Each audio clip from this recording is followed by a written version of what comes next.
allegiance to one nation, under God, indivisible, with liberty and justice for all.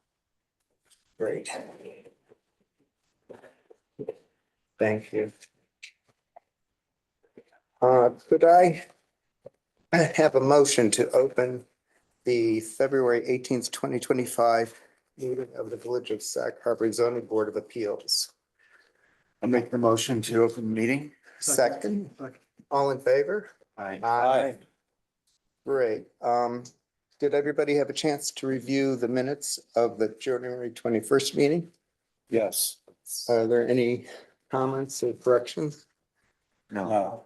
I had one typo, which I'll leave for Carrie to. You just leave it right there. Yeah. So could I have a motion to approve the minutes of the January 21st, 2025 meeting? Motion to approve the minutes. I'll second it. All in favor? Aye. Great. Next, we have some correspondence requiring action. And first up is 212 Madison Street, and they're requesting a one-year extension from their ZBA approval of December 19th, 2023. I don't remember exactly what this is to you. I don't think there's any problem with an extension. No, this was in addition to the rear of a small historic cottage. So could I have a motion to approve the one-year extension for the ZBA decision for 212 Madison Street? So move. Second, I'll second it. all in favor? Aye. Next on the agenda is a motion for a one-year extension to 62 Joel's Lane, approval of April 16th, 2024. I don't remember what this one was. Does anyone have any recollections or comments? I don't think we get that correspondence. Yeah. So I don't think there's any. Get it in the future if you'd like. Yeah, it's hard because we don't know what we're extending. I mean, I don't it's certainly even, gives, You know, it's always been my understanding that ZBA decisions want to Yeah. run with the land, Yeah. but you know, to the extent they have these dates, you Yeah. would be required to make a Right. motion to extend it. right. So could I have a motion to approve the one-year extension of the ZBA approval of April 16th, 2024 for 62 Joel's Lane? So move. Second, Second. all in favor? Aye. Great, thank you. So next on the agenda is 57 Palmer Terrace. They have requested an adjournment. Okay, are they gonna keep this active? You haven't had any correspondence? As of right now, it's going to stay active. Okay, so could I have a motion to adjourn? And what is our next meeting? Do you know? Yep, I'll get that for you. 18th March of 18th, March. 18 March. Yep, March 18th. Okay, so could I have a motion to adjourn 57 Palmer Terrace to our March 18th meeting? I'll make a motion to adjourn. All in favor? Aye. Great. And then we have, next on the agenda is 203 Madison Street. That is also going to be adjourned. They are still dealing with planning board. Planning board, okay. Secret, great. So could I have a motion to adjourn 203 Madison Street to our 18 March meeting? Motion to adjourn. Second, I'll second it. all in favor? Aye. And then we come to 152 Division Street. Were you able to contact them, Carrie? I've reached out. I haven't heard anything from them. Yeah. Also, we got a letter on this, as you know, Yes. which just makes the point that we made at the last meeting. Well, that's why you adopted your last policy. Yeah, so can Right. can we take it off then? You can deem this, based on the fact that it was submitted, I believe it was more than 6 months ago. And if you haven't heard from the applicant, regarding the application, that we could deem it be abandoned. taken off Abandoned, the agenda. okay, great, perfect. Do we need a Could I- motion for that? Yes, Yeah. could I have a motion to withdraw, should we say withdraw? It's fine. Yeah, withdraw 152 Division Street. I'll make the motion to withdraw. Second, Second. all in favor? Aye. What will happen? Can Carrie, can you notify them that they're? Yeah, project- I'll send them a letter on Monday. Great, thank you. Next on the agenda is 8 Liberty Street. Hi, good evening. This is Liz Dahlheimer. I'm the architect for 8 Liberty Street. Okay. Okay. No, that's good. Oh, it's okay. Can you just state your name and address for the record? Sure, Lizbeth Dahlheimer, Thalhei, M as in Michael, ER. I'm at 21 Center Street, Northport, New York. And Dennis Downs is the attorney representing our clients. He's on as well. Okay, and is Dennis going to speak? I guess I'll start off and then he can Well, jump but in. no, I just want to get everybody's name and address for the record before we start, so we don't have to. Sure. Yeah. So it's Dennis, can you just state your name and address for the record? Can you hear me? Yes, Dennis. Yep. All right, Dennis Downs, 49 Crest Street, Sag Harbor, New York, attorney for the applicant. Great. And are you going to speak also?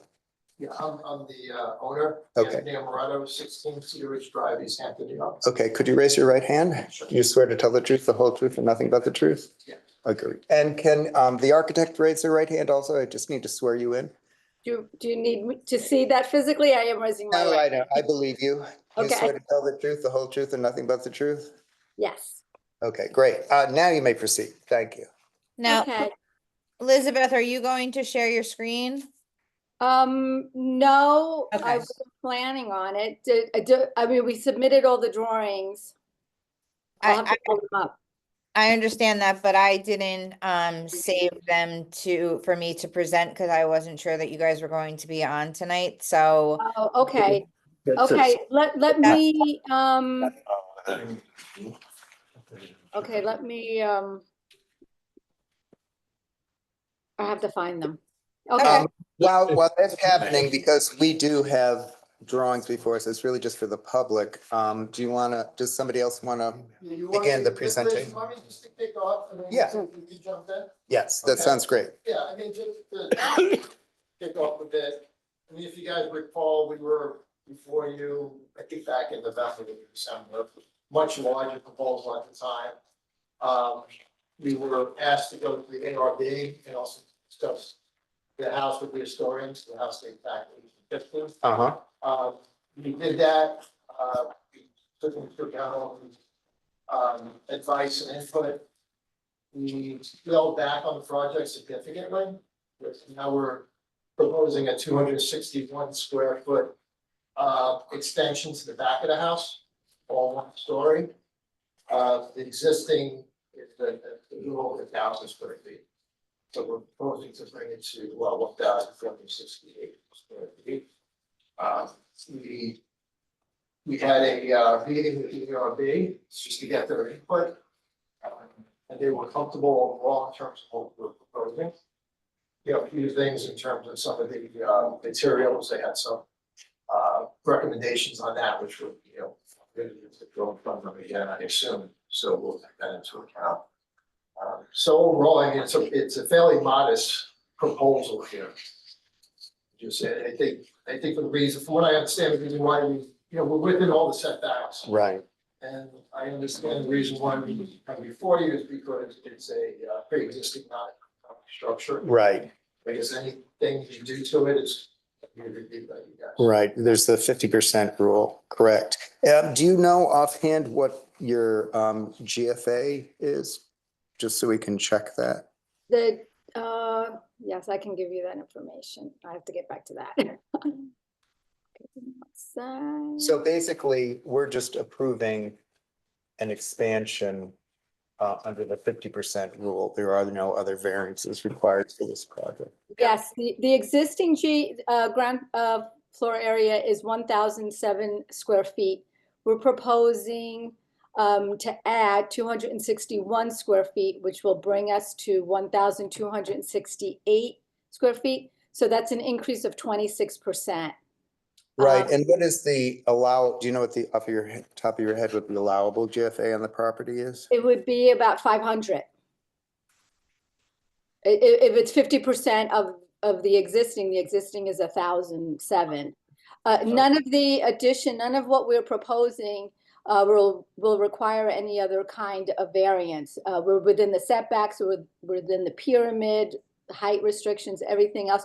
The only work that's being done to the house that's existing non-conforming is we're replacing some windows, the siding and roofing. We're not doing any. Right, yes, but GFA is based on the lot size. Oh, yes. Oh, yes. Hold on, let me get The the. allowable GFA. 3,304.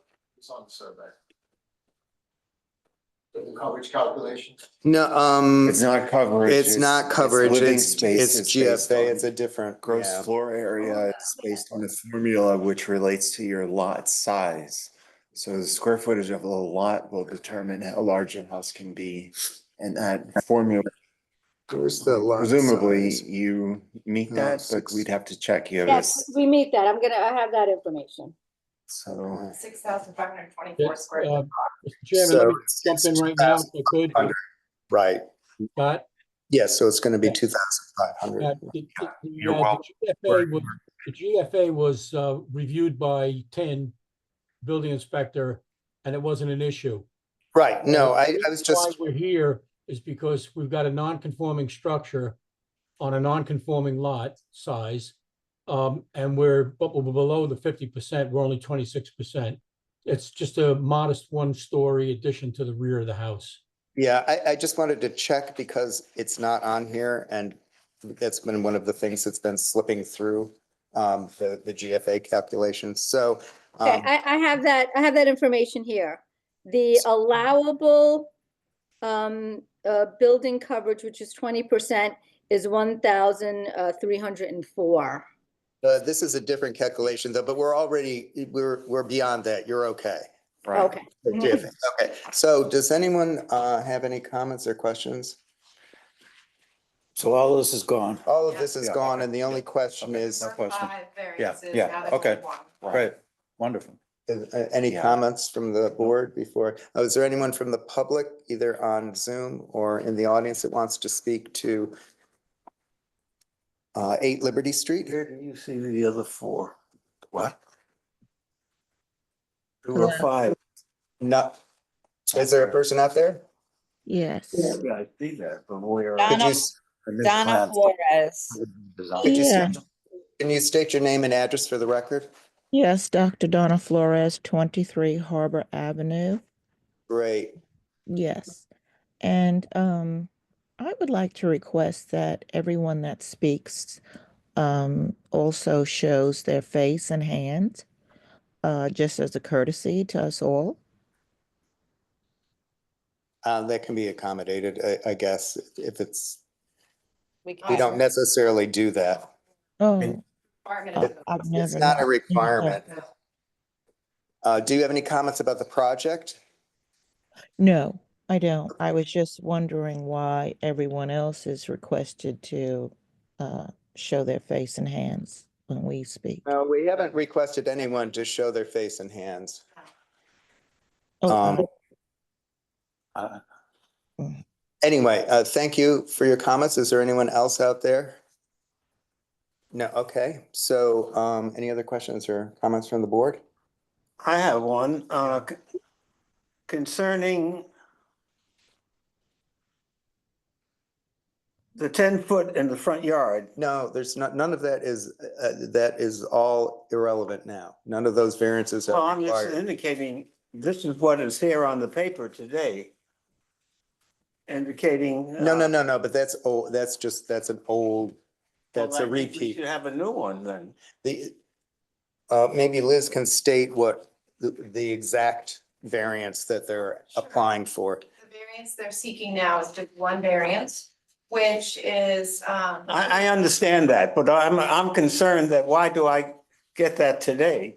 that you're right. that this is- I would like to have seen it prior to, Absolutely. This so is actually- I object to that. Yeah, actually, this is my fault. This was submitted and I had understood that it was gonna require additional variances or different variances that would have to be renoticed. I didn't understand that it was still on the agenda for just additional relief. And actually, since they've amended their application so dramatically to reduce the relief, you don't need to renotice relief when it's going to be reduced. So that's been my fault because I tried to get them on at the last minute. In fact, I That's got- the Sorry about concerns that. me Yeah, at the sorry. last moment. That Yeah. we all have on this page 5 variances, and now all of a sudden, There's only I'm one. looking at one, and Yeah. I don't think that is fair to Bobby. Sorry. Although what generally happens when we have projects come before us that are old business, the noticing never changes, even if the applicant reduces the variances, then same notice goes in. I and don't we mind the reduce notice, the notice is fine. What I object to is that we've only have one variance Mm. where we had 5, and 5 is written on the paper, so. Well, why don't At least we, It leads us in the right direction. It's Right. easy just to eliminate. why don't we Fine. focus on one variance that we're here to discuss? Because Okay, this is our opportunity to do that, and I think that we can disregard all previous requests and go and look at this one request, which is in addition to a house which is non-conforming.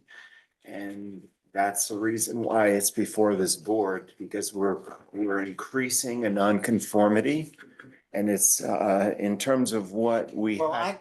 what I object to, I did not see that. I came here now Right. today with this. That's and right. now all of a sudden, everything has changed. Yes. That's all. Well, to your point, Dr. Willoughby agreed that when an application comes in, we shouldn't get them evening of. However, I think, That's what I object to. Yeah, this was my fault. but that's, under the circumstances, I personally feel that this is such an extreme reduction in the original scope of work that it's something that's open for discussion with our board at this time. And also, I think it's different since it's only reductions we're dealing with. If there've been some reductions and some other additions to the relief being sought, then I think you're right, Ham, we should take another couple weeks for proper notice to do that. But Right. since we can see plainly that of the 5, 4 are just gone, and we're just looking at one, it shouldn't be hard to make that adjustment. We initially saw this a number of months ago on 8, on 8. And we hadn't heard anything, at least I had not heard anything. And I object that today I walk in and there's a change, that's That's all. right. Right. I would, Although this is a very minor variance and it's really almost sort of a technical variance because it doesn't have anything to do with lot coverage or GFA or setbacks. Oh, I think when we first saw it, it was not minor. when, No, but it's, Agreed. but Well, that's, that's now, but I'm But that's what we're objecting. deciding on, we're deciding on now. Right. Okay, So this fine. let's talk about the now. Now. the other project is gone. So, any other comments or questions? I'm supportive of it. I think Okay. it's- Yeah, I the, think it's very straightforward. They've made enormous effort to hugely reduce the variances and relief sought. And as you say, it's really kind of a technical issue, just because of the pre-existing non-conforming. Other than that, they really have not violated this code at all. No, I mean, they're doing what we like people to do. This is almost So- a exemplary. Yes. yes. application. No, thank you. So could I have a motion to close the public hearing for 8 Liberty Street? So moved. Second, Second. all in favor? Aye. Aye. And Ham, do you feel comfortable approving this? Voting on. I feel comfortable approving it, but I do still object that this was not in the initial agenda with the one. And I Right. think that if I had seen that, I saw this, I did not know that things had been changed until today. And if my board feels that the things are done in a appropriate manner, I'll accept it. Okay. So can we just do a straw poll? Damon, you feel comfortable? I'm okay with it, yes. Alex, yes. Val, you do? I do? I'm comfortable with this and I said I would accept it today as it is, but I object that I have to come in here today to see it. That's all I'm gonna say. Right. To Ham's point, it does happen a lot, but this Yeah. is in the right direction, because it was, It's, to me, it's irrelevant if it's in the right direction. Samuel? I approve of it. Okay, great. So could I have a motion to direct our attorney to write a favorable decision for 8 Liberty Street? I'll move. I'll second it. All in favor? Aye. Great, thank you. Thank you very much. Thank you, everyone. Thank you very much for your time. Thank Who you. made the motion I did. and who second? I'm sorry. Val. Val. Thank you. Uh, Thank you, everyone, and thank you, Carrie, for your help. You're welcome. Have a good night. Thank you, Thank- you as well. Next on the agenda is 69 Hillside Drive East, and I believe they're adjourning.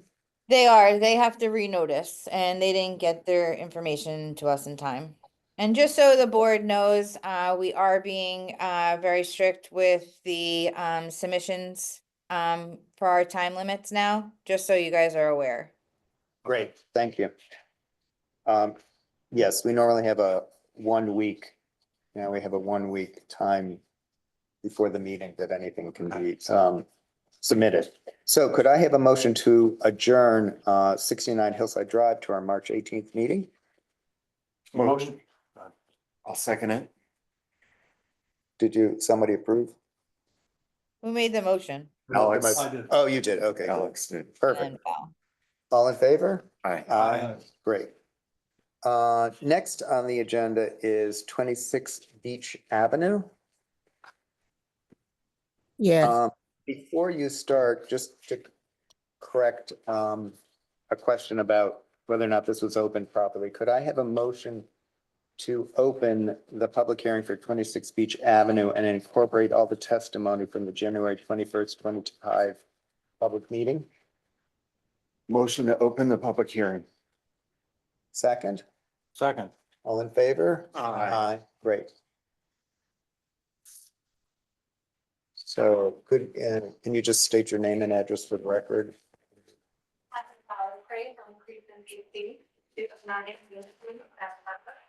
Great. I'm sorry, I can't hear her. I'm having trouble hearing her. Catherine Bowers Cray from 310 PC, 279 Main Street, Sag Harbor. Thank you. Okay, is that okay? Great, Yep. okay, Yes. you may proceed. Just remember, the microphone is unfortunately up above you. So this application is for 26 Beach Avenue. The initial application was presented last month. There were many comments from the board and neighbors, and in response to those comments, we made several revisions to the site plan, including rotating the pool 90 degrees, reducing the pool by 55 square feet, and the pool coping from 18 inches to 12 inches. We moved the pool away from lot 41 to the required 15-foot setback, eliminating the requirement for a variance on the side yards. We increased the front yard setback from 17 feet to 18.8 feet. Additionally, we indicated the width of the back buffer on the Hillcrest side, which showed from about 12.3 feet down to 11.3 feet. We moved the proposed pool equipment to a conforming location, and we removed the proposed outdoor shower and shed. We also reduced proposed coverage from 23.9% to 22.8%. I do have the site plan up on you, and I'm happy to answer any questions the board does have. Great, maybe you could share the stuff. Is it, it's on another screen, never mind, as long as the public can see this. Oh, okay, Liz, if you hit content only, it's like a diamond on the laptop, and if you just hit contact only, I don't have a laptop. Only the iPad. the iPad, I mean, sorry. Oh, the dime, yeah. It's a, wait, which one? This is a bad idea. Just let her, All right, that's fine. this is a bad idea. I don't see it there. Okay, does any of the board members have questions, concerns? I would just make the comment that in the decision, we should note that there's an 11.6 space that the village owns. And so if you add the 18.8 and the 11.6 together, you get 30.6 feet, which might be something that would distinguish this from many other applications. Jim, can you remind me why that's relevant? Because I mean, all homes have a public curb, right? They're generally not that wide. And because this is a front yard, because it faces on a street, it should be 30 feet back instead of 18. So I just thought that if we grant this, it sets a little bit less of a precedent, because an exact precedent would have to have that 10 or 12 foot space, which many houses do not, but some do. Right. It appears conforming from the street, even though in reality that property is village owned. I think that it's good that the pool has been turned. The narrow end is adjacent to the neighbor, and it's also not toward their backyard area. It's closer to the front of their house. And now it's and the code. and it's the to that, code where on that. It was 10 feet before and now it's 15 feet. So it's a significant advantage to Right. the neighbor. Right. Any other questions or comments? I'd like to make a statement. We're not quite ready to open it to the public yet. Okay. Anyone else from the board have? Appreciate these. No, I see that the conforming, that would be a rear yard setback. Now it conforms to the 15 feet. And Right. that legalizes the pool as it faces lot 41.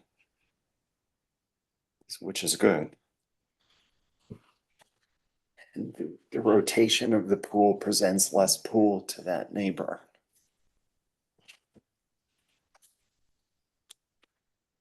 Anything else? Not for me. No. So the original lot coverage you were asking for was 27%, is that correct? Coverage, we were asking for 23.9, but once we reduced the size of the pool and the coping, it's down to 22. Okay, We're still not requesting variances for coverage, but. Right. Right. Okay, so is there anyone in the audience? No? Yes, Okay, so could you state your name and address for the record? yes, Dr. Donna And just- Flores. And just so everyone knows, we're going to be strict with our 3-minute public speaking. That's fine. You can go ahead. Dr. Donna Flores and. You don't need, I swore you in last time, so you're good. Oh, okay. Actually, with this pool, my home has a full deck on the back, which means that now this pool is looking right into my dining area. I have 3 sliders with a full deck on the back of my house. So 3 sliders, 2 on the living room and 1 right by where the end of this pool is, a dining area and kitchen, which will be, and the deck is 5 stair heights high. And I have the pine trees between. However, with this pool coming closer to my deck, I do not have privacy in my backyard. The pine trees do not give audible and as well as visual decreases that are amenable to someone sitting outside or even in my home with my curtains open.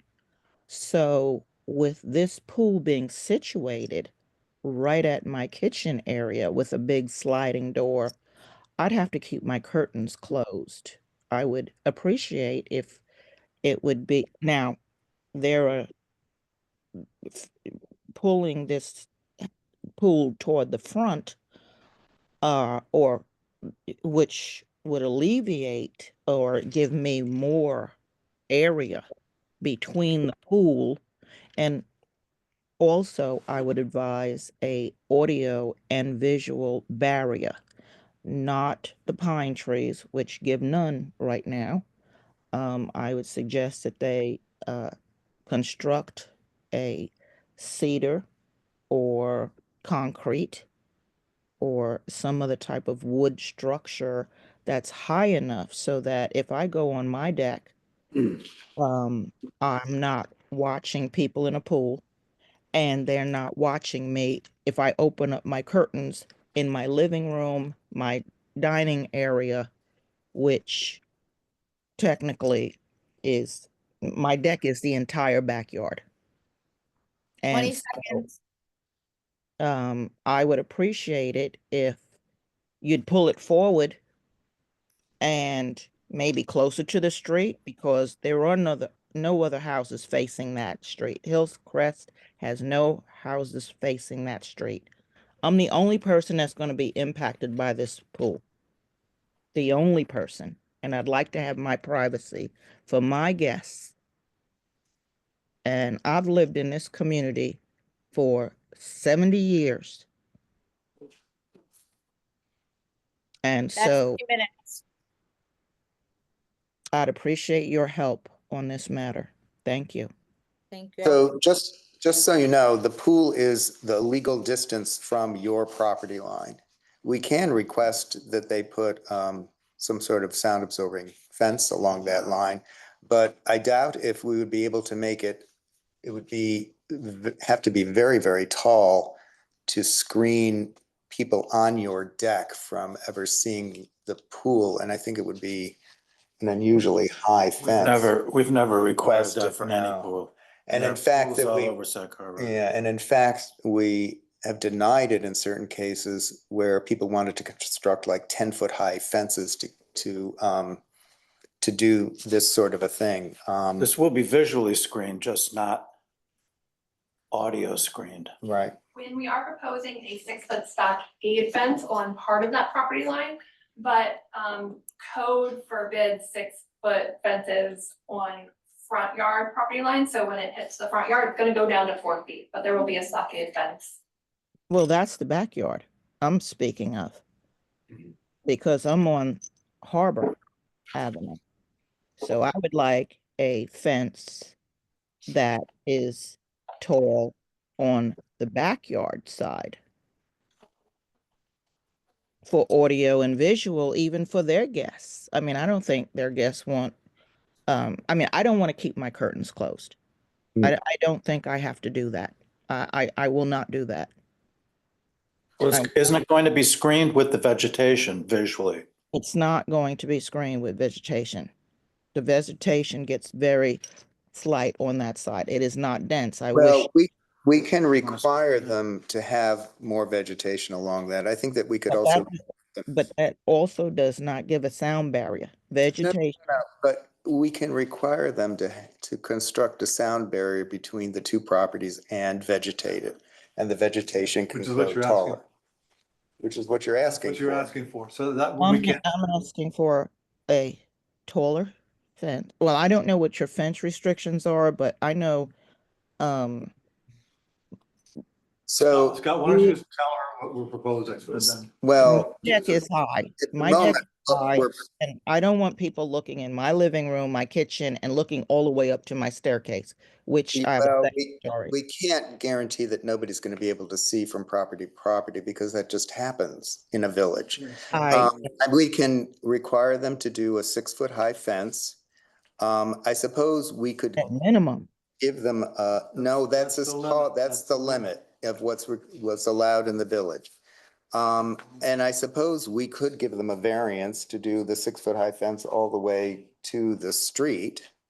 We have to. That You would would- be wonderful. You would have to renotice, I know, Let's not do that. right, yeah. That would be great. It's But- not necessary. Doesn't do anything. So, It still is not high enough.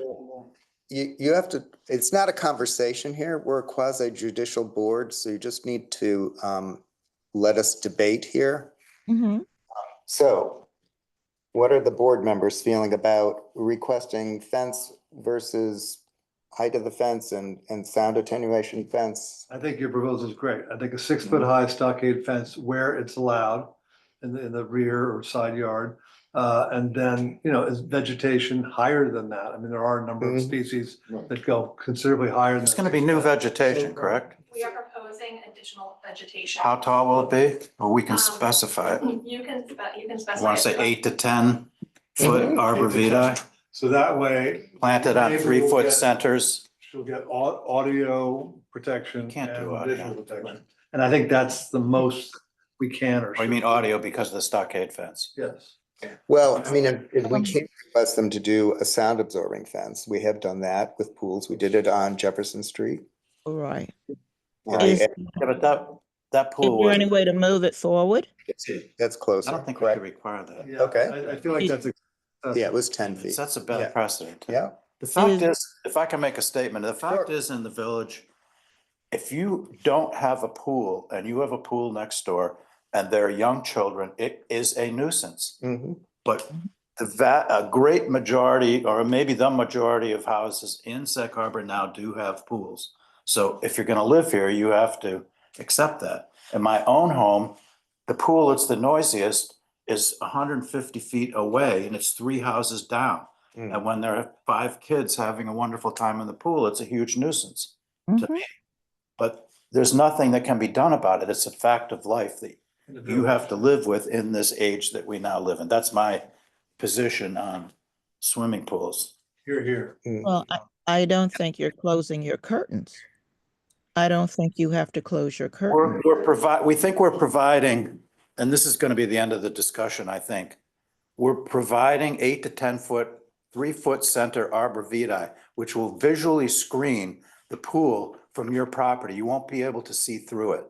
In fact, I have a pool next to my house and it's screened in exactly the same way, and you cannot see anything. And for the decibel level, You really can't control that. that can be controlled with, No, soundproofing doesn't control it. The sound goes up, it comes over. I know, I'm an And there's ENT. no precedent for requiring that, and I personally would not want to require it in this case. You can't kind of. I So, sympathize with what you're saying. I live with it too, but it's an inescapable part of modern life. You I can't live in complete silence. Oh, I know. I've had pools and children, I know, but I've never encroached upon someone else's. So can you we need to let the board members speak. I'm sorry. Just on the curtain issue, because she's mentioned a bunch of times, that's not a pool related issue. No. Anybody who lives in the village has to be aware of the fact that their neighbors all around them are very close. And yes, they're gonna see into your living room, your kitchen, or whatever. So the curtain issue, to me, is relevant to this pool discussion. It's a fact of living in a The village. fact of living. in a Ham, small do you have village. any I just think comments? she needs to communicate with her neighbor. Mhm.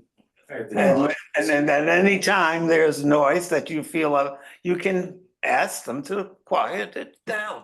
I've had to do that with the playground that's back there now. All Yes. right, let's- I've never had to So- close my curtains though. So I just You- don't you- want to see people that's fine. converting in So pools. we're gonna wrap this up. We understand your position. Yeah. Is there, do you have a landscape plan? Yes, it was submitted with the initial application. Okay. Drafted by, I believe. They're planning on keeping that, covering the pool, but as far as the stream of vegetation, that would remain the same. Okay, so you're adding to the screening along that property line. Between lot 41 and the subject. Okay. So are you comfortable with doing a 6-foot stockade fence to the point where it has to be the code allows, and then doing 8 to 10 foot evergreen, whatever you Yeah. choose? I would just prefer not to specify arborvitae as an ARB. Right, no, no, yes. Oh, okay, I didn't know. Yeah, that. it just needs to be evergreen, Sure. so it's in the 8 to 10 foot range, okay? Can we specify 3-foot center so that, Sure, 3 foot. so that it becomes a visual It becomes barrier? a hedge? Okay, great, thank you. Is there anyone else from the public that wants to speak to 26 Beach Avenue? No, okay. I don't Any other see comments anybody. from- Okay, great, thank you, Carrie. Any other comments from the Well, board? no, before we I had close? proposed that the pool be moved and we have, and I also agree with the 6-foot fence and whatever architectural, well, not architectural, but screening that can be provided by trees would be fine. Okay, great. So could I have a motion to close the public hearing for 26 Beach Avenue? I'll make a motion to close the hearing. Second, Second. all in favor? Aye. Aye, great. So let's just do a quick straw poll. Everybody is comfortable with the Yeah. concept of this? Yes. Okay, great. So could I have a motion to direct our attorney to write a favorable decision for 26 Beach Avenue that includes a 6-foot high, I don't know if we'll limit it to stockade, but solid fence along I guess it's the Entire. the sort of southeast property line, is that what it is? Southeast property line, and that property line would also include 8 to 10 foot high evergreen plantings at 3 foot on center to create a hedge. Oh, I need Yes. someone to, In agreement. in agreement to make a motion. I make a motion. Second, Second. all in favor? Aye. Great, thank you, thank you, thank you for your comments. Thank you. Thank you. Okay. Next on the agenda is 206 Division Street. Did I miss something? No. Nope. No, 206 Division Street. That's Katie. Okay, so could I have a motion to open the public hearing for 206 Division Street?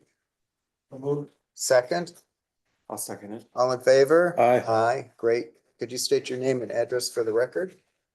Catherine Bowers Craig, 279 Main Street, Sag Harbor. Great, you can proceed. I represent the owner of 206 Division Street. I have up on the screen right now, I don't think the Gordon Street, but I believe it's included in the application. It is a survey stamped with a permit number. So the owner entered into a contract of sale with the prior owner, and there was a permit issued by the village for a pool. The current owner, client, applicant entered into the contract based on this permit for the pool. The pool was then built.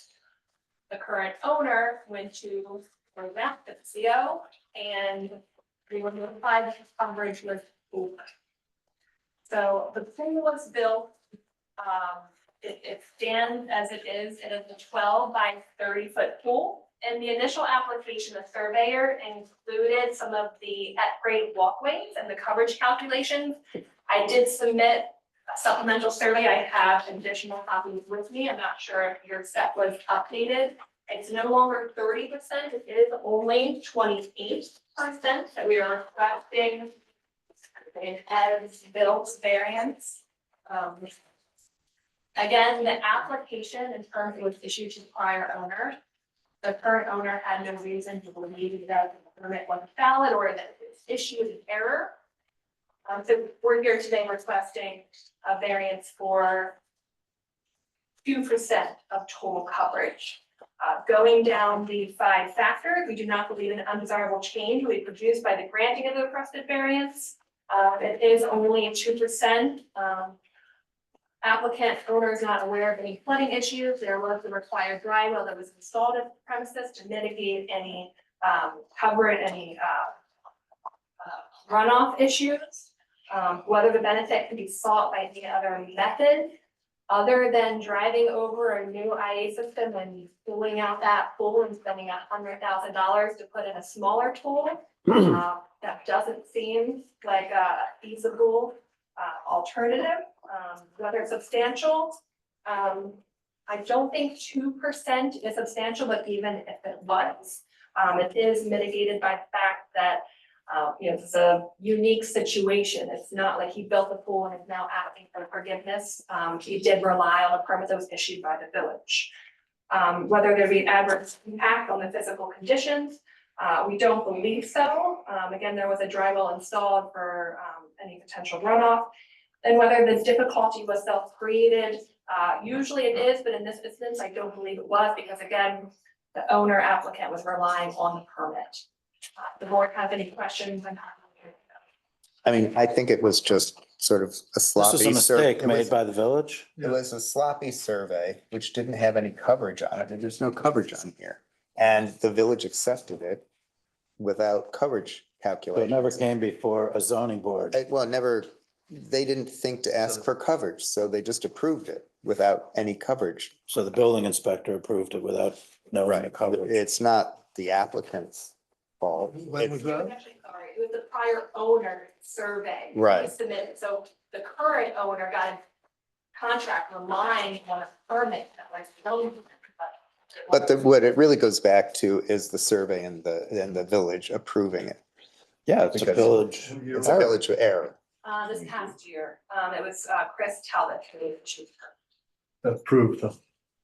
who issued the permit. Yeah, the date, there's a date on here of 11 November 2023. So and there's always been two primary residences on this lot. That was okay long ago. Well, So who's I'd like the to make a primary now? request. Pardon? Who's the primary now? You say there are two owners? No, there's two primary Oh, residences. yes. Single owner. I wonder if the board would agree on making a request and granting this variance that there be some screening. Oh, yes. This pool is visible from the street and it Yes. looks terrible. Yes, so also the seller, there was an agreement at closing that several items be completed, but once it was discovered that the CO could be issued, everything stopped. So, there is going to be a landscaping plan that we submitted to ARB, but we wanted to get this Yeah. situated first, but yes, there's going to be screening on the entire premises, it's very bare right now. Where would it be on the Division Street side? Would it be right at that gate? I don't have a copy of the landscaping plan as it stands today, but I did speak to the owner today. And I said, I was kind of surprised that you would see the pool, not that it needed a setback really, but it is all very open and visual. And he said, we are going to be landscaping. I would think they would want it for their own privacy concerns. Well, Everybody wants. we can It would be request, great if it was right here. well, we can request that screening be part of a condition of approval. I would say all the way around because there are neighbors we- that look, Right. well, I don't know if we want to Require it go. here rather than here. Well, I don't know. That's more of an ARB decision. Okay. I think, in requiring a specific spot for the, whether it's here or here. I don't know if that is something that we want to get into. Well, the ARB had approved this. Yeah, but they didn't approve the screening, did they? Did the ARB approve the screening? Landscaping plan Was was submitted, right? Right. You can condition. As a approval on condition. Right, screening, right. To screen it from the street, to screen Right. it from the neighborhood, we're- whatever you would. Yeah, I mean, This the is question not- about is where, Tim would like to suggest that the screening is right at the end of the driveway. I mean, I don't know if we have to be that specific. Leave it up to the board. Yeah. If no one else Yeah. thinks that's necessary, I'm fine. I mean, they may have they may want a garden there and then the screening between, the driveway and the all right, pool. okay, I mean, I think okay, that's fine, forces of, fine. Can I suggest maybe Yeah. we should ask them to show us what the landscaping plan is? well, I that think we they can- want to move ahead with this and not have to come Yeah, back. I'd hate to hold it up. It's to a that. very. If they it's- agree to it's provide screening, Screening, and yes.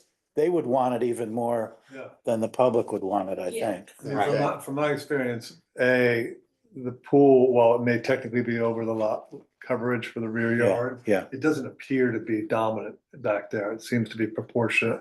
But you're right, there are a lot of neighbors that are certainly. Right. Okay, fine. I was objecting initially because I did not recognize that the secondary person, I thought had built the pool, not the primary who initially had the pool.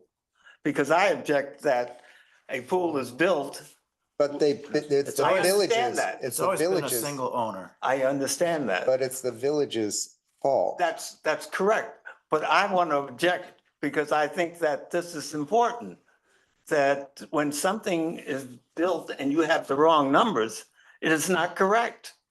Well, that's Well, true, but if the it's a village's mistake. fault, then we can't penalize them for that. We can't penalize the applicant for the village's All I'm fault. asking for is that things should be scrutinized more Well, closely. that's true. That's an excellent suggestion. Thank you.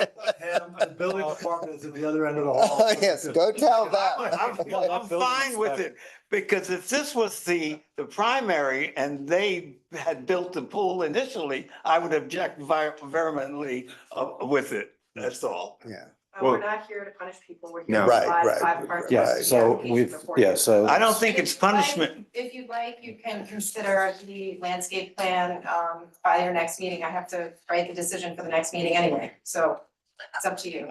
yeah, okay. I don't need to see it. I think that we'll just make a condition of approval. So is there anyone from the public that wants to speak to 206 Division Street? Yes, Okay. thank you. Anyone on Zoom? Step forward. Gary, anybody out on Zoom? I don't see anybody. Okay, great. So can you, Well, actually, I can now see what Oh, I was oh. going to ask about. oh, okay. I'm Wait, Susan, can you just state your name and address for the record? Susan Sprott at 210 Division. Great. So I Can you am- raise your right hand? It's up in the air already. Can you swear to tell the truth, the whole truth, and nothing but the truth? Yes. Great, thank you. Thank you. You can proceed. Oh, so I am the neighbor on the north side. And I couldn't see back there that there is 15 feet Yes, between the property line. That's great. That's great. I was hoping for that. Oh, thank you. Thank you. Yeah, you know, I go by there many times every day, as do my neighbors in Division Street. And I've been there for a long, long time now. And it's just highly visible from the front, you know, as we walk to the Mhm. market and wherever, highly visible. You know, and it's like all of the lots, and I agree with this board in terms of, you know, I do remember when most of our houses in our tiny village did not have pools. Well, they now do. They now do. And if you have a tiny house and you wanna sell it, you go out, you get a pool permit. Mm. Otherwise, you're kind of stuck financially. And that's our reality. And so, you know, I am happy that I have neighbors all around that have pools. They're happy. Sometimes I hear everything, but that's part of being in the village. I didn't want that. I could go live in Northwest Woods. right. Okay, so thank you. Great, thank you. Anyone else out there in the public that wants to speak to, where are we, 206? Elizabeth Gilbert. Oh, Elizabeth? Yeah, hi. Do you want to swear me in? Yes, can you state your name and address for the record? Yeah, Appreciate it. Elizabeth Gilbert, 19 Atlantic Avenue. Great, can you raise your right hand? Do you swear to tell the truth, the whole truth, and nothing but the truth? I do. I Great. was just inquiring as to whether or not this pool had been approved by the HPARB. Was that what was said? I believe it would have had to have been because they got a building permit. So yes, it made it through the, Is there some way to double check that? It definitely went to the Architectural Review Board. It did? Yep. Okay, thank because you. it's in the historic district, it would have definitely gone through the board to get a permit. I understand. I'm just concerned. I would think that the HPARB would have required screening for the pool. They did, if Well- you listen to the applicant, she said that it hasn't been completed because of them fixing the problem with the lot coverage. Okay, So there was a landscape plan that was submitted and probably approved by the ARB. It just hasn't been implemented because of the problem with the variances. all right, perfect. Okay, thank you. Great, all right, thank you. Anybody else out there? No? I don't see anybody. Oh, any other questions from the board? No? No, I would comment, that the reason we're here is for that 2% of additional coverage. If not for this plastic shed, which is on the property, this is an 8,684 square foot lot.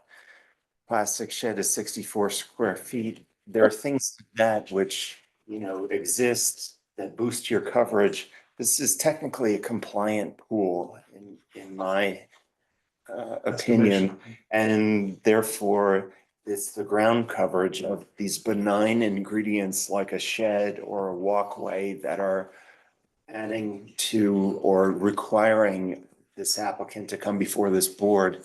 So I feel in favor of this application, even though it was a mistake by the building inspector for not seeing lot coverage. You're here. Great, thank you. Any other comments or questions from the board? Okay. So could I have a motion to close the public hearing for 206 Division Street? Motion to close the public hearing. Second. All in favor? Aye. Great, so let's do a little straw poll. I'm feel comfortable with this. It's sort of the village's mistake, I think. Yes, I agree. Everybody, Ham, are you I okay? said yes. Okay, great. So could I have a motion to direct our attorney to write a favorable decision for 206 Division Street that would include,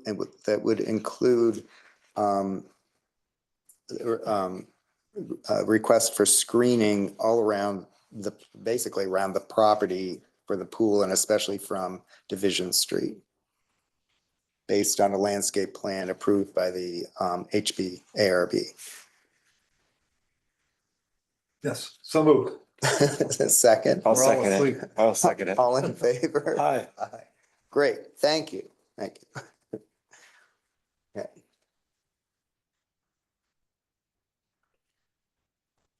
Next on the agenda is 236 Redwood Road.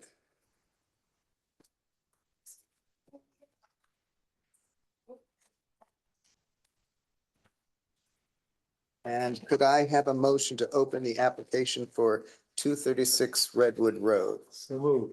Second, I'll second it. all in favor? Aye. Aye.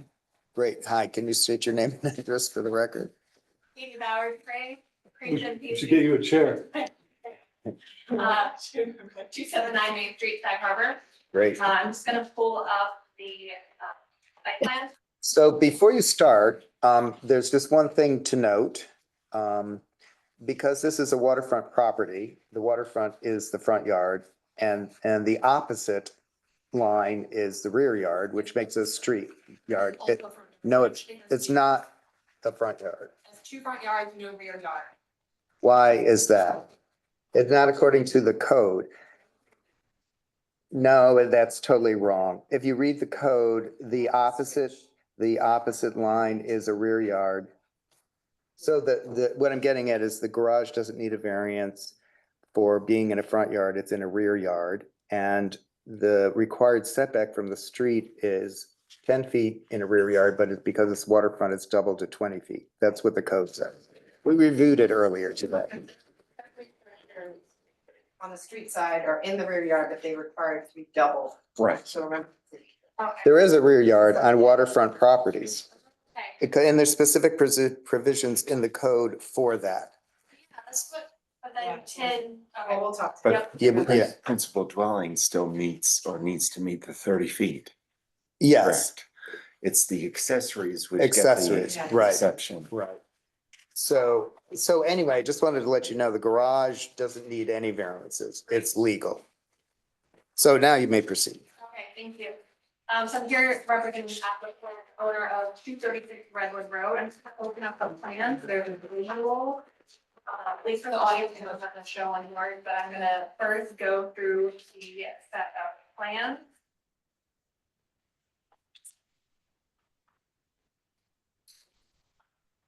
And we are aware that we are still subject to Harbor Committee and ARB. So this is the first of many boards that we will appear in front of for the proposed project. So currently, there's a 1-story dwelling on this property with a deck and an attached garage. And there's no buffer zone. So applicant is seeking to demolish the 1-story, construct a 2-story with a deck, pool, and a attached garage. So up on the screen, so, and I think you have hard copies in front of you. So the first page just breaks down, there's an outline of the existing footprint. And the applicant is seeking to pull the house back from the waterfront, and this is for ensuring. We will also have to implement a buffer zone and new IA system. We are also reducing the overall coverage. But we have a pyramid intrusion of about 775 cubic feet where zero is permitted. I'm gonna skip over the garage part, because now that is the rear yard. And the pool is meeting the side yard setback of 15 feet, because it's waterfront, 30 feet from the front property line where the code requires 35, and you can't have accessory structures. And what is the front yard? I'm gonna just run down the balancing part.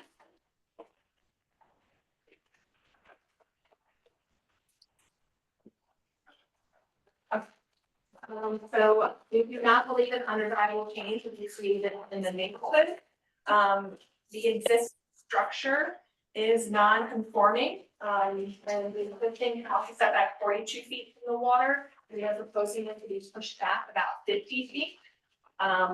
They're also looking to construct a detached garage, and essentially the same location as the attached garage. So if you were driving by now, you're going to see a two-car garage, essentially being built at the same location. Whether the best thought can be achieved by some other method, we don't believe so. It's a very undersized block, a little less than 15,000 square feet, when as you know, it's probably 120,000.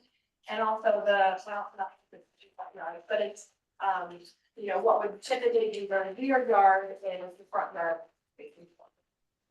Whether the variance is substantial. Yeah, so 775 cubic feet could be considered substantial, but we do believe that it's mitigated. The fact that it's broken up into 3 different sections, so it's not just one big group of 775, it's just a little bit on each side.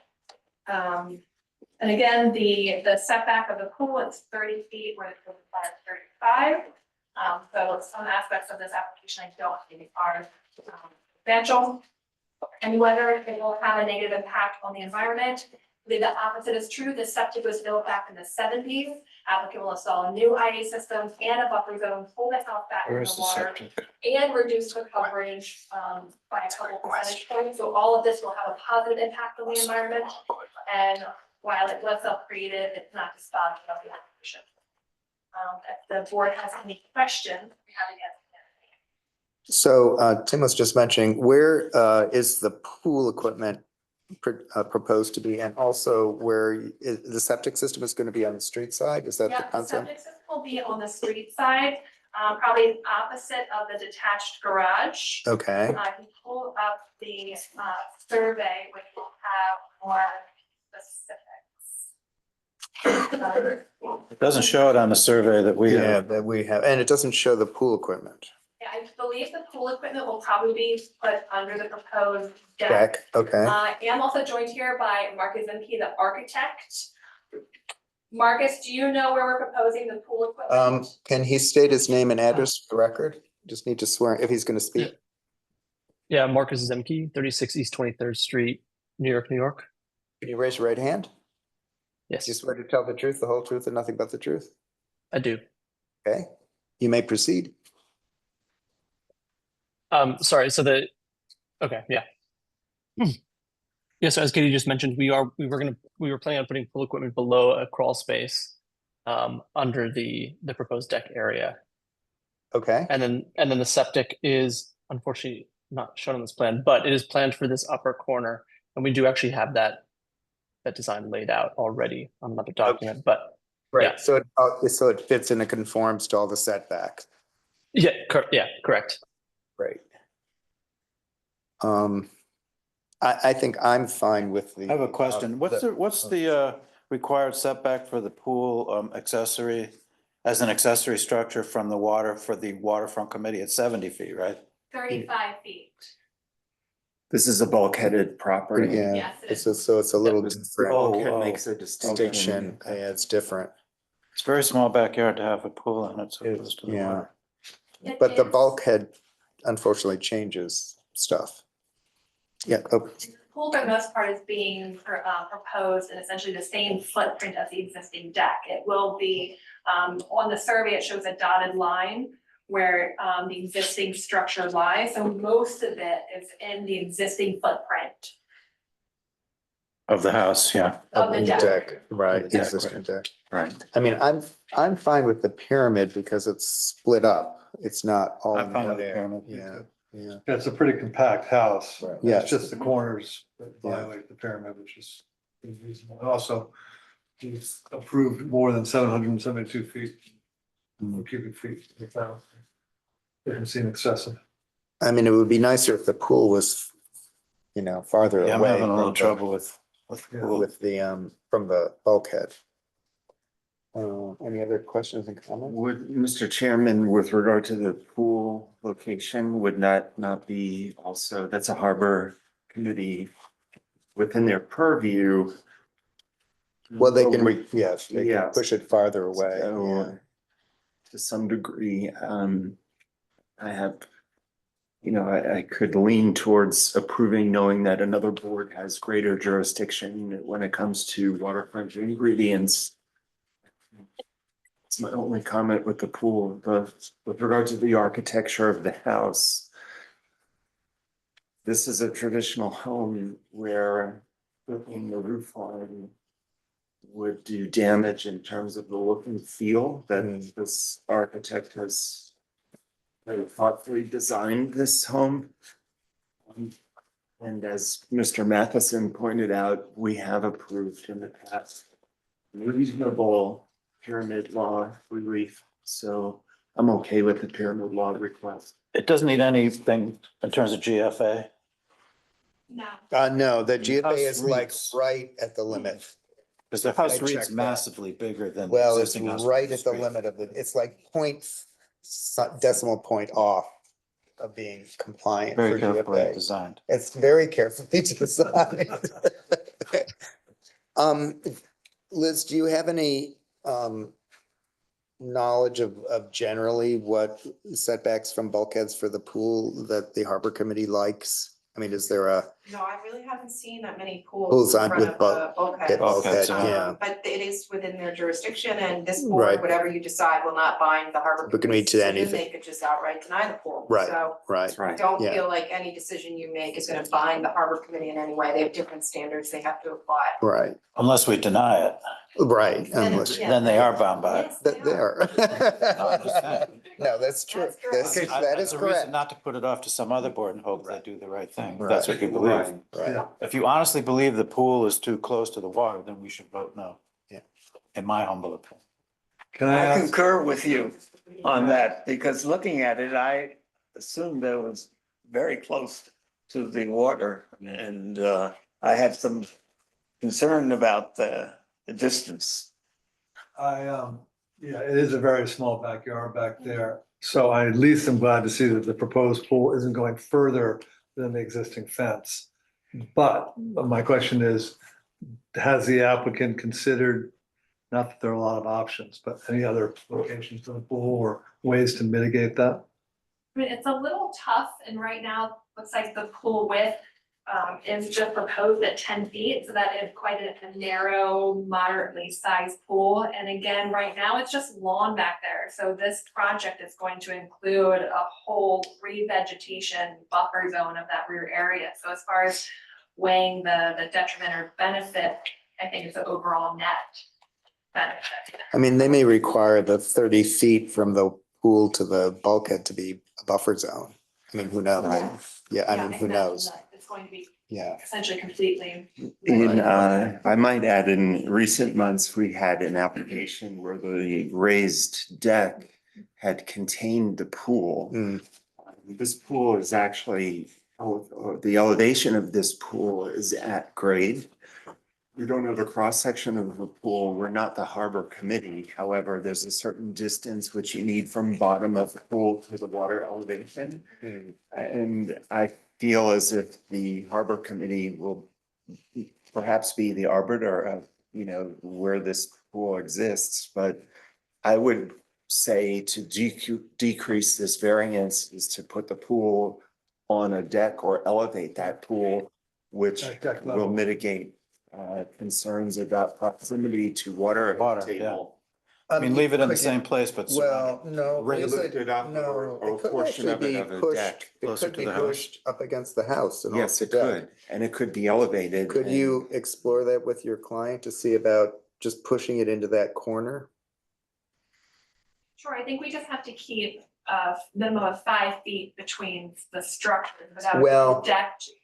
If it's Right. part of the structure, we've actually approved pools that are right against the Yeah. foundation, meaning the house and the pool become sort of one structure. I think my hesitation to that is that if we put it with the deck and then it's raised, and the harbor committee was to minimize the visual aspect of the Right. pool, right now it's minimized, Right. so.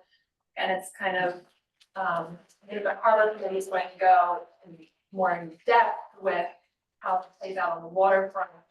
But I would it to push it back and attach it to the deck, and then they ask us to lower it. Right, it's We have that awkward, 5 foot minimum between structures. right? Okay.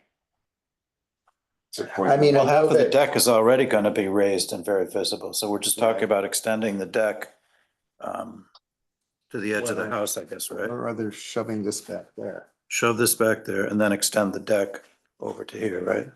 Or you could just get in from one end, or there could be a 5 foot thing here. I mean, there are other options. I guess it's just a matter of whether or not we want to leave it up to the harbor committee or.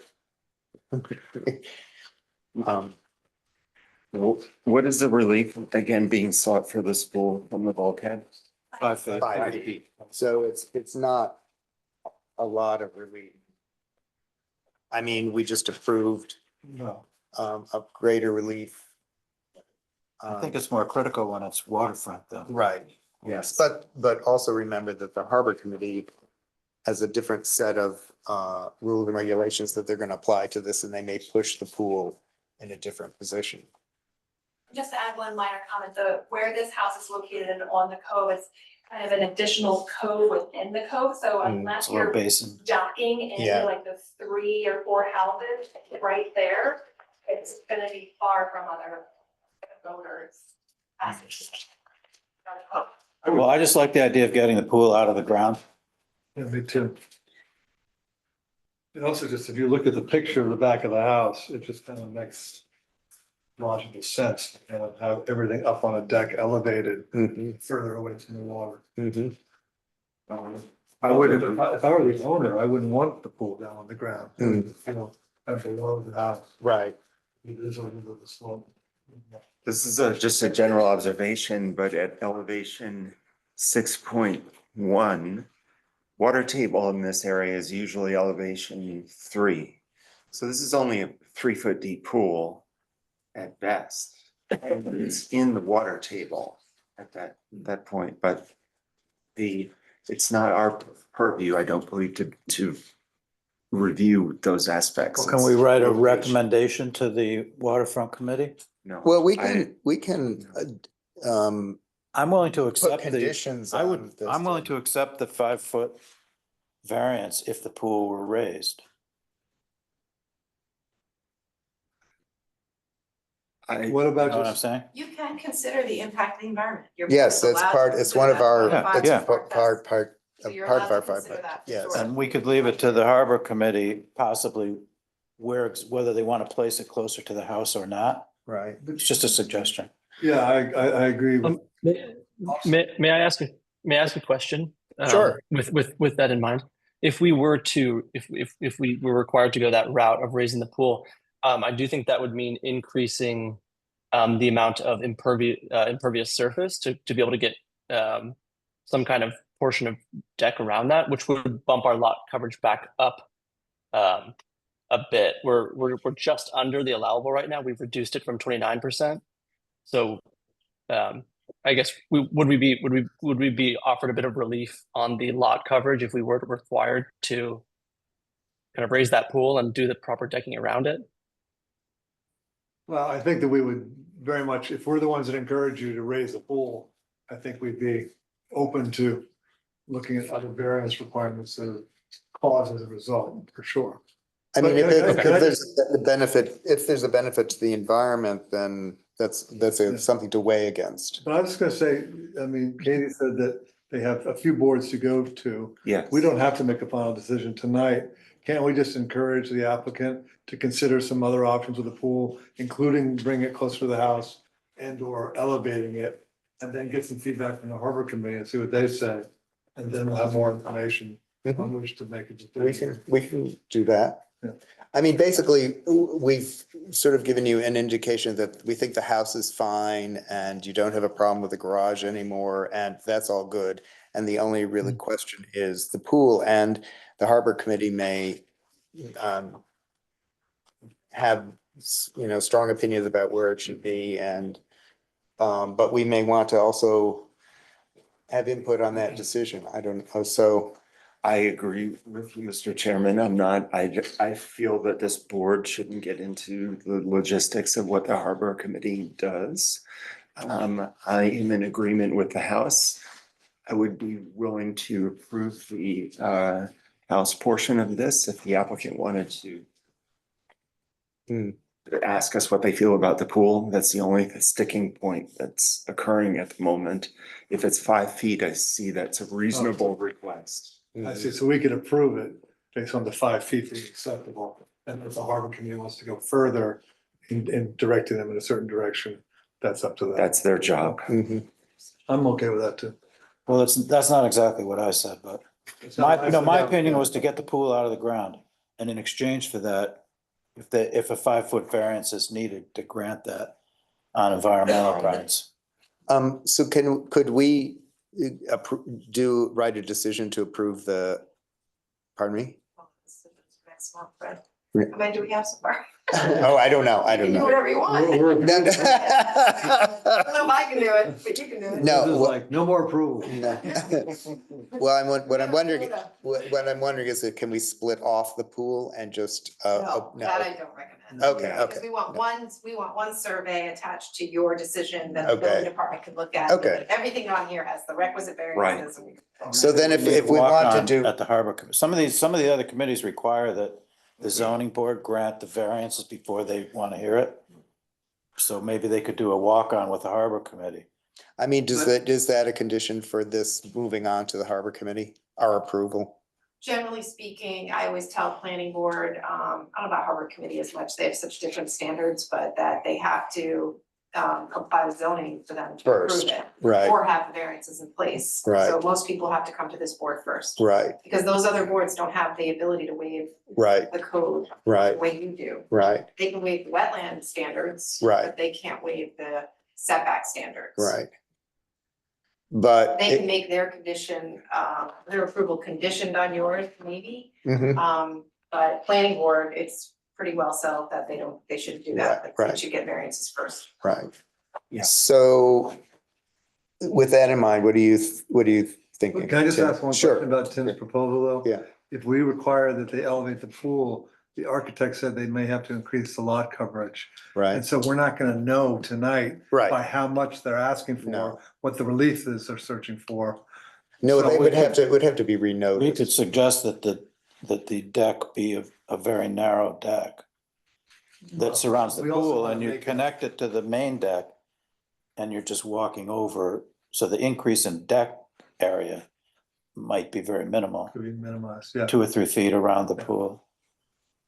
I just think we have to be sensitive to what's also gonna be in real life functional and, comfortable decking around a pool and stuff, so we should be sensitive. I mean, on the water, I've had projects where we've had a condition like this, where you come out of the door and there's a very narrow path between the house and the pool is right there because it had to meet a 75-foot setback from the water, and it just pushed everything.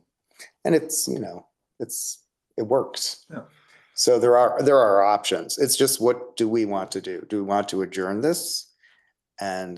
Or do we want to move to a decision? What is the board feeling? Can I ask the applicant, would you prefer that we vote one way or another tonight, or would you prefer that we further contemplate the I would submit to the board that a 5-foot variance is, I think, minimal in comparison to, you know, other variances in precedent set, and that it is still subject to the harbor committee and ARB. And for the sake of saving this board's time and the applicant's time, that it might be more expedient. We can make a straw vote. I guess, sorry to interrupt, but I guess it's really kind of boils down to whether or not we want to regulate the pool or we want to leave it up to the harbor committee. Because if we approve the 5-foot variance, then the harbor committee is going to regulate what the pool does. If we say it has to be elevated, then that means the harbor committee is stuck with that decision and they have to then deal with that.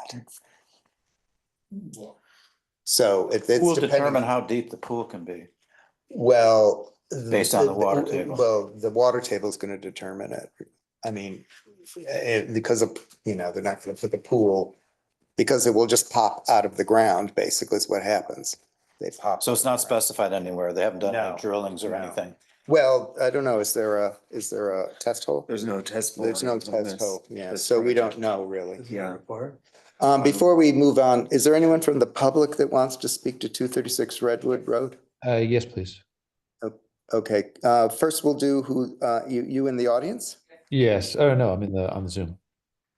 Oh, yeah, just hold on a second, Hold on Zoom. We'll do hold the on on audience Zoom, we're first. gonna do the audience first. My name is Jane Levin, and I live at 235 Redwood Road. So Great, can you raise your right hand? Do you swear to tell the truth, the whole truth, and nothing but the truth? I do. Great, Excuse me, your name was James Levin? Jane. I'm Jane sorry. Levin, DEN, Okay, thank you. homeowner, Great. directly across the street. I had objections, but that was based on, I didn't understand that the front lot and is different on a waterfront property. So I thought you were gonna put the pool smack in my face. Right. Basically, so my objections, it has gone away. Understanding that the pool is really in back of that house. right, I'm original to my house is the original, and we were there prior to this house being built. And you talk about the bulkhead. The original owner applied for a bulkhead and was denied. So what's there is a retaining wall, and it was 8 feet back from high tide. So erosion has made it a bulkhead. It was not permitted, and it was not a bulkhead to start with. And I think that's gonna be maybe an issue with the water table. I mean, it's just, you know, that's a big problem on Redwood, particularly on the waterfront office. Erosion has taken away so much, and I know Right. Kelvin next to him, he's had erosion, so something to keep in mind. But, you know, I don't have objections to the garage being facing them closer to the water than I thought it was, again, gonna be in my front yard. correct. So that's all. Great. Okay, Thank you thank very you. much. And now on Zoom, Yes, hi, this is Stephen Gambrel. I actually am the owner of can this you property. can you state your address also? 53 West 9th Street, New York, New York. Can you raise your right hand? Do you swear to tell the truth, the whole truth, and nothing but the truth? Yes, I do. Okay, great, proceed. Is 35 feet what's allowed for the pool? Yeah, yes. Yeah, because I mean, you know, I was actually trying to make it more discreet by putting it flush because it doesn't interrupt any neighbors or any views. So I didn't want to raise it because I thought it would be more objectionable. So I was actually trying to do the opposite of what you think's, you know, I was trying to make it go away. But I mean, if it were closer to the house, you know, by 5 feet, then that would be probably preferred, I presume, by you, by your board. But to me, raising it would make it more visual. So I was actually planning on going in there with vegetation that's very much what's required, and having it be more of like a garden reflecting pool, you know, like a a piece of the landscape that you don't see. So it's not like a big pool in the middle of a green lawn. Right. So I was trying to make it go away. So by raising it up high, it would be, to me, a little challenging in terms of the architecture. What's the depth of the pool then? Oh, and then the other thought was with the depth of the pool is to build a knee wall. So it would be a stone wall, an old blue stone wall that was raised when we need it to be high. We only need 3 feet of water, but if it runs into an issue, we'll just raise it up a little higher with the edge of the pool will be raised as like more like you sit on it. I guess one of the concepts was that it would be incorporated into the deck. So even though it's a raised pool, it's really not looking like a raised pool. The deck would surround it. And that was just one of the concepts here. Yeah, I mean, selfishly, I'm dying to have a porch that I can furnish. So that's why I wouldn't want to take the coverage away from the porch if it's possible. I just saw the pool as sort of a subordinate element in the landscape, preferably. But it will only be 3 feet deep or less then. Yeah, it's just 3 feet deep. It's just it's just a for a dog. But I don't know if moving it 5 feet towards the house is something that would preclude it from being an issue. I don't think we're not really, it's not the 5 feet is not. I have less sort of a irrelevant. problem if the depth is going to be limited to 3 Yeah, feet. yeah. Environmentally. Right. Yeah, that's required anyway, just so it doesn't pop out of the ground. Yeah. Okay. Thank you. Okay. Anything else? No, thank you. Okay, great. Thank you very much. Can I ask It's- him a question? Have you had a problem with water? The No, water not at all. table In fact, I mean, at present? I didn't know the history of the bulkhead, but it's a really proper bulkhead that was on the survey as a bulkhead. So it's built like a proper bulkhead. So I wasn't aware of what the neighbor mentioned. Okay. Great. Thank you. Okay. Is there anyone else, Carrie? I don't see Yeah, anybody Yeah, on, there's your bulkhead. It's really like kind of real McCoy. Good. Yep. Great. Thank you. Yep. It's a bulkhead. Yeah. Okay. Like all, okay. No one else, Carrie? nobody's on Zoom. Okay. So let's make a decision here about what we're gonna do. So we're either gonna approve this with the 5 Can we foot. write the decision that the pool depth will be limited to 3 feet? Because it's nowhere on the survey, so it would want to be on the, Well, I don't know if we I'm should just do that asking. because we don't know what the water table is. or So- less. Well, and the other thing is, we're not really in the business of determining pool depth normally, are we?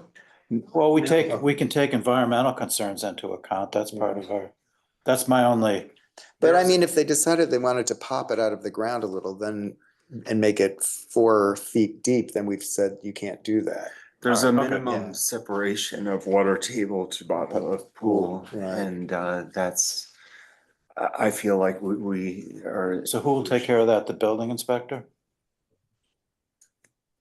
Well, the pool contractor isn't gonna put a So- pool in. So is the harbor, are they happy with the pool where it is? No, the never Harbor seen it. Committee We has see not it ever first. seen this. See it No, first. we're the first people seeing this. Well, I think a lot has to do with the harbor. In terms As of mentioned, the your- water. to your point, if this board decides that 30 feet is fine, it can be overruled by the committee that governs this. I'm okay with the pool at I'm okay 30 with feet. 30 feet. I'm okay with the additions. I'm Yeah. ready to approve. I am this. too. I am too. With the Okay, table out. great, I'm just not happy with the pool. great. Do you, Should we close the hearing? yeah, I'm just asking if Katie, do you have anything else to add after all of? No, okay, great. So, can I have a motion to close the public hearing for 236 Redwood Road? Motion to close. Second, Second. all in favor? Aye. Great. Thank you. So everybody is comfortable with all the variances? Yes. Okay, Ham, are you? Yes. Okay, great. So could I have a motion to direct our attorney to write a favorable decision for 236 Redwood Road? I'll make a motion to instruct our attorney. Second, all in favor? Aye. Aye. Great, thank you. Thank you, very everyone. much. Thank you.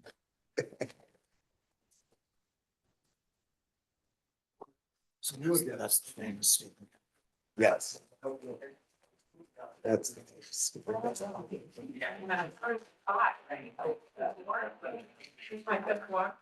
Oops, I just lost my bundle.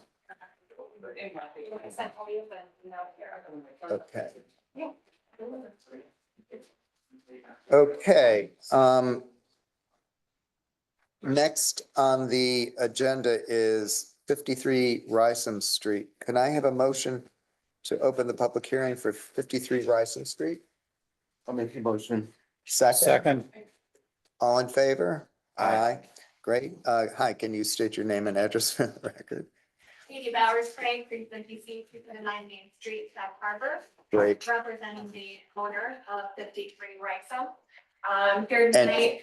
And I just wanted to enter into the record that Alex Matheson has recused himself and is not, is, Yeah. yes. Great, proceed. Thank you. Thank you. So this is an application for variances to convert an existing accessory structure into an accessory apartment. Pursuant to code section 300-9.12. The code provides that maximum GFA of an accessory structure will be 600 square feet. The existing structure is 1,213 square feet. There are several standards in the code that apply to accessory structures, both existing that is being converted and new structures. One of which is the width of a lot and the size of a lot, and so the code specifies that it can't vary more than, I think, 70% of the requirement. So this lot is non-conforming, about 50 feet wide, is undersized, and the existing accessory structure that has been there for decades is close to property line. To convert this to an accessory apartment, I think it is important to note, and I believe Liz Vale handed out a copy of the relevant code section. I would like to bring the board's attention to 300-9.12 B 9 B. So it's on second page halfway down, where the village code addresses code compliance. So section A is regarding an accessory apartment that is being, subsection C is addressing newly constructed accessory apartments. Does it need to comply with the New York State Fire Code and the village code? Where subsection B says legally existing, pre-existing, non-conforming accessory structures may be converted to an accessory apartment, provided it meets New York State Fire Prevention and Building Code and Sanitary Code. It omits village code. Because it doesn't comply by its nature of being pre-existing, non-conforming, it's non-conforming, that's the whole idea. Yeah.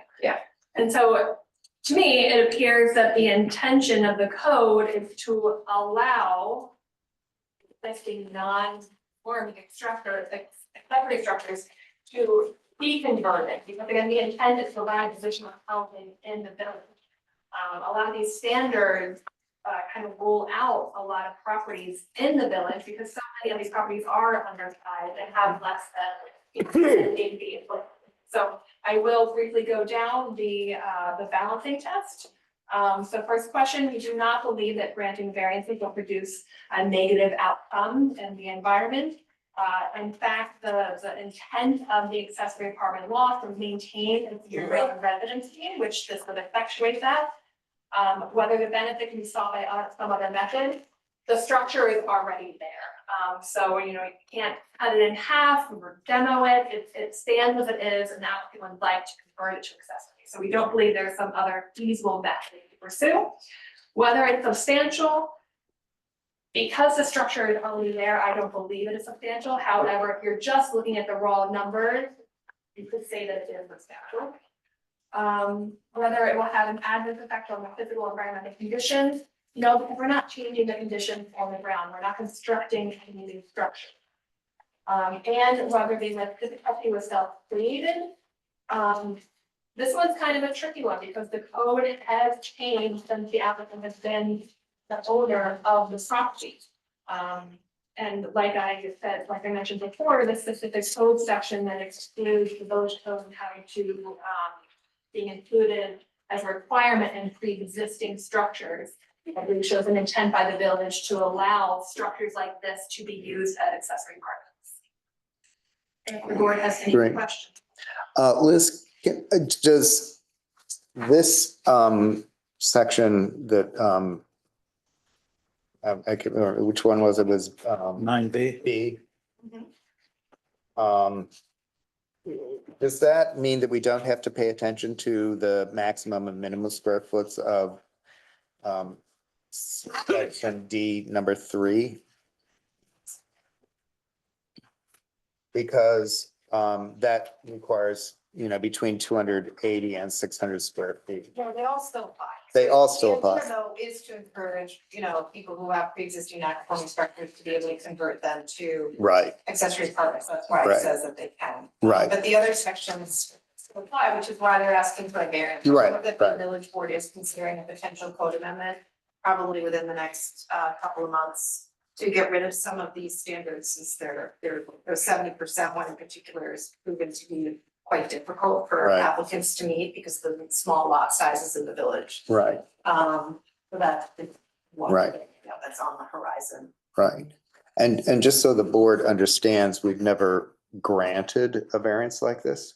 And so it will be precedent setting, and there are lots of pre-existing non-conforming When was the house accessory built? structures. But they haven't come up. We haven't granted because Well, they haven't come up. They haven't come up yet, but they're Yeah, on I the know, I know, horizon. I know. The structures? No, this is 1940. No, 1940. 1940? But the only alternative is to reduce the size of the structure. The contributing historic structure. I'm not suggesting that we demand that, but going to Yeah. the point that you made, it is Well- setting a precedent because It's large, but it's also, very, the other thing is that it's right on the property I line. know, that's what I mean. Yeah, We Yeah. do, sorry to interrupt, but we do have letters of support from two of the neighbors at 49 Riceham and at 57 Riceham that circulated. So everything that's. Are those that's direct? built now Yes. was built in 1940? I'm sorry? Everything as the house appears and the accessory structures were built in 1940? I believe so. Yes, no? Yes. Yes. I'm sorry, the question again. When the structures were built. The rear accessory structure was built in the 1940s, as was the rear addition of the house. Oh, wait, could you, you need to step forward, sorry. Can you start again? And you state your name and address for the record. Alex Matheson, 53 Rice Street. Right, can you swear to tell the truth, the whole truth, and nothing but the truth? Okay, great. You may proceed. So the rear accessory structure was built in 1940s, as was the rear addition of the main house. The front part of the house was built in the 1840s. Yes. And the one other thing I'll just say about the accessory structure while I'm here is even though the square footage is Those are substantial, adjacent neighbors, obviously, letters. it's only a 1-bedroom apartment. It's not a 2-bedroom, and there's no plans for it, nor would it be easy to expand it beyond a 1-bedroom. So that's, Given the way that it's configured. at present, 85 years, that what you have now Yeah, has been there for 85 years? yes. Okay, thank you. These are the letters from the neighbors. I have a question with regard to the floor plan. The survey refers to this as, this accessory structure as a 1-story frame house and garage. The floor plan has ingredients such as a kitchen, bathroom, bedroom. Have those always existed since the 1940s, or is this proposed work at the moment? The bathroom has been there since, CEO might know exactly offhand, Yeah, I bought the house in 2002. The bathroom has been there long before I came along. And as has kind of living facilities. And your certificate of occupancy Right. states? They treated it as a studio because I didn't have a permit for it to be a dwelling. And I think at the time, maybe the build wasn't good. Right. Stove has been there for a while. Okay, because the kitchen agreement is what qualifies an accessory building or a structure as a dwelling residence. Yeah, I think the surveyor code labeled it that way simply because it's not CO as. So you're asking for conversion of a studio to an accessory dwelling unit, Yes. correct? That's right. Yeah, copies of videos throughout time. I think the most recent one that there was sleeping. There was a prior permit to expand the bathroom, so here are copies of the COs and how they're referenced. Right. So the current, back to the applicant, or you, this is a structure which is used as a studio. It's a finished heated space. The only change would be that you're adding a stove and now an occupant can sleep in it, correct? Yes, and then it can be used as an accessory apartment. Okay. Is there any, we got notifications from the neighbors on either side, correct? And across the street. What about the person to the rear? I actually spoke to a representative, it's actually the yacht club. I spoke to a representative of the yacht club this afternoon. He said he has no issue. The board's meeting tomorrow night. He sees no issue in issuing a letter of support. Okay. 20 Deering Road. Right here. It's a Burke, should be Burke Street. Right here. That's 16 Deering. I guess the only thing really for the board to consider is the proximity of this to the property lines and the sort of increase in use, because it's going from a sort of a benign use to a more intensive use, Right. becoming a living space. And when we make this decision, it does set a precedent. I don't know if there's really any way to distinguish this particularly. Well, you from raised 2 other points. decisions. One, the village is encouraging this to happen before you get to any variances in the property itself. So it's something that the village is encouraging by statute. So it seems to me that we should follow on those guidelines. The second thing is that it's so far out of code. Is that something that we want to enforce reducing the size of it? I think not, but. Well, it's mainly about other projects coming before us that are right on property lines where neighbors don't want it. Yeah. And then we've approved one that has it, and then you can't say no, because we've set a precedent. So But that's as what you- it's more as you- about. As you go down a number of the streets there, they have a number of houses. This has been there for 85 years, so I have no objection. Can I make one comment, Mr. Chairman? Sure. Which is that, if it's any consolation, the house behind which shares the property line, if this cottage is right on, the studio is right on, the house is way up front towards the Mhm. road. So it's a big backyard. It's not like their house is right on the other Right. side of the thing, so. Right. But I understand. Right. It's more about other properties. Precedent. The precedent setting. Well, there's a distinction here because this is not a new structure. Yeah, but there are And other so existing ones like this. When you make that distinction, there are going to be existing accessory structures which exceed the 600 allowable square feet. The point where I had asked the applicant if this had been a finished space, because if it were, let's say, a storage building or something where it had no finished habitable use, a studio has use, it has letters of support, but if this were a raw space, I would give this reservation. Because if it were a barn or storage or garage, the use is changing to something which makes more noise, television, children, possibly. Therefore, that's the distinction, that it's a pre-existing finished space versus something that's not. And That's a good distinction. Because the only thing that really the size doesn't concern me, actually. What concerns me is that on all three sides, it's almost literally on the property line. Right. And there are a million accessory structures in Sag Harbor that are almost on the property line. And when we say that you can do this, then all the people that want to do them that have accessory structures almost right on the property line will say, well, you granted this one, so now I can get mine. So we just have to be comfortable that we are setting that precedent, that we're willing to accept those. Yeah, I'm comfortable, but mostly because the village has passed a statute that encourages the addition of apartments, and with the understanding that most of them are gonna be pre-existing non-conforming. Right. But it also And requires to meet the fire code too, Right, which I think right, is a right. good Right. thing as well. Right. Well, there's additional support in terms of this proposal. And I think that helps sway Mhm. or encourage us even further that there are neighbors who are saying, yes, we agree to this. In a situation where a structure might be on a lot line, let's say a barn or a storage building, a garage, that gives you pause because now you're injecting a use which was never there before. And as the testimony states that this was a finished space, the only ingredient changing is a stove, and now someone can sleep in it. Yeah. And it has letters of support, and I think those are enough distinctions to We say. should write okay, that in the decision that it's, Mhm. because a lot of those structures that you're talking about are now garages, barns, sheds, whatever. Yes, exactly.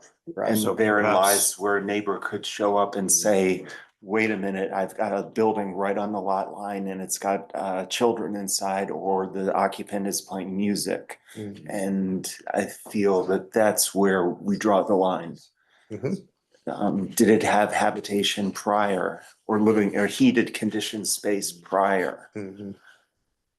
We So- raised that on a couple of months ago with a house on Howard Street that had a shed in the back that was, Right. had beds in it and was Right. clearly being used to put summer guests in there. The owner said, no, that never happens, but there were beds in there. Right. So we Was it- wrote it in the decision that that shed cannot be used for sleeping. Well, that's where the certificate of occupancy makes the distinction as well, because this clearly states that habitation Right. is allowed in the form of a studio, where that was clearly illegal use of that structure. Got it. Okay. Okay. Great. Do you guys have anything else to add? Anybody No? from, So is there anyone from the public that would like to speak to 53 Rising Street, either in the audience or on Zoom? Carrie? I don't see anybody on Zoom. Okay. Any other questions or comments from the board members? no, Presumably this has a up to standard septic system that will handle the new occupant in terms of the use. We actually have plans to connect to the sewer, this is. Expanded sewer shed. That answers my question. and- Thank you. And it's included in the. Yes, okay. Okay, great. Okay. So I'll just throw this out there. The only other thing to consider is that as Liz stated, there may be changes to this code provision soon. And I don't know whether or not people feel comfortable approving this now, or you want waiting for the change to Definitely the can't code do provision. that, I'm sorry. Can't I wait, should- can't wait. wait, okay. Not for Right. not for that purpose, because we Right. don't know, that's a discretionary board, it's Right, legislative right, act, we have no right. idea what the board will Okay. do. But it is contemplated. Contemplate, okay, Yeah. great. So, with nothing else, okay, could I have a motion to close the public hearing for 53 Rising Street? Motion to close. Great, second, second. all in favor? Aye, great. So, I think that if we can, create a distinguishing, provision that, this not a habitable use, but had a use and was a finished space to distinguish it from other accessory buildings. I think I'm fine with it. Damon, you? Val? Yes. Yeah, Sim? I approve. Okay, great. So could I have a motion to direct our attorney to write a favorable decision for 53 Rysam Street? I will make a motion. That would include, some provision of discussion of that fact that there was the building is finished inside and had a use, and it was not just a raw accessory space. And was there anything else you wanted to add to that? That the septic system Right. will suffice in terms of conversion of this studio into a suitable habitable accessory dwelling unit. Great. Is that a condition of approval to hook it up to the sewer if it comes by? Is that what you're saying? Yeah, that was what we were saying. That's gonna be I mean, a it's a requirement of the condition law building. anyway. If the sewer Right. comes by your house, you have to hook up, Right. so you Yeah. can make it a condition of your approval as well. Yeah, I guess the concern is that it would be, It's, the septic system there There's might be nothing- from who knows when. there's nothing shown on the map, which is why I asked in terms of, will that become a stumbling block in terms of moving forward with the application? Should this have shown the septic system? But you answered, it's going into the sewer. We'll need to submit that in order to obtain the permit Yes. to the building. Okay, So we don't need it as a condition then. no condition. County should pick that up too anyway, right? Right, County yeah. needs to pick that up. Okay, so let me modify this. So, could I have a motion to have a director or attorney to write a favorable decision for 53 Rising Street that just includes wording that the original use of this structure has been as a specific use and finished inside, and it was not a raw, empty space as an accessory structure.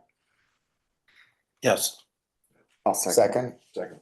all in favor? Aye. Great, so you have another decision to write. You're on a roll. We're on a roll. Thank you. Great. Great, Thank you. thank you.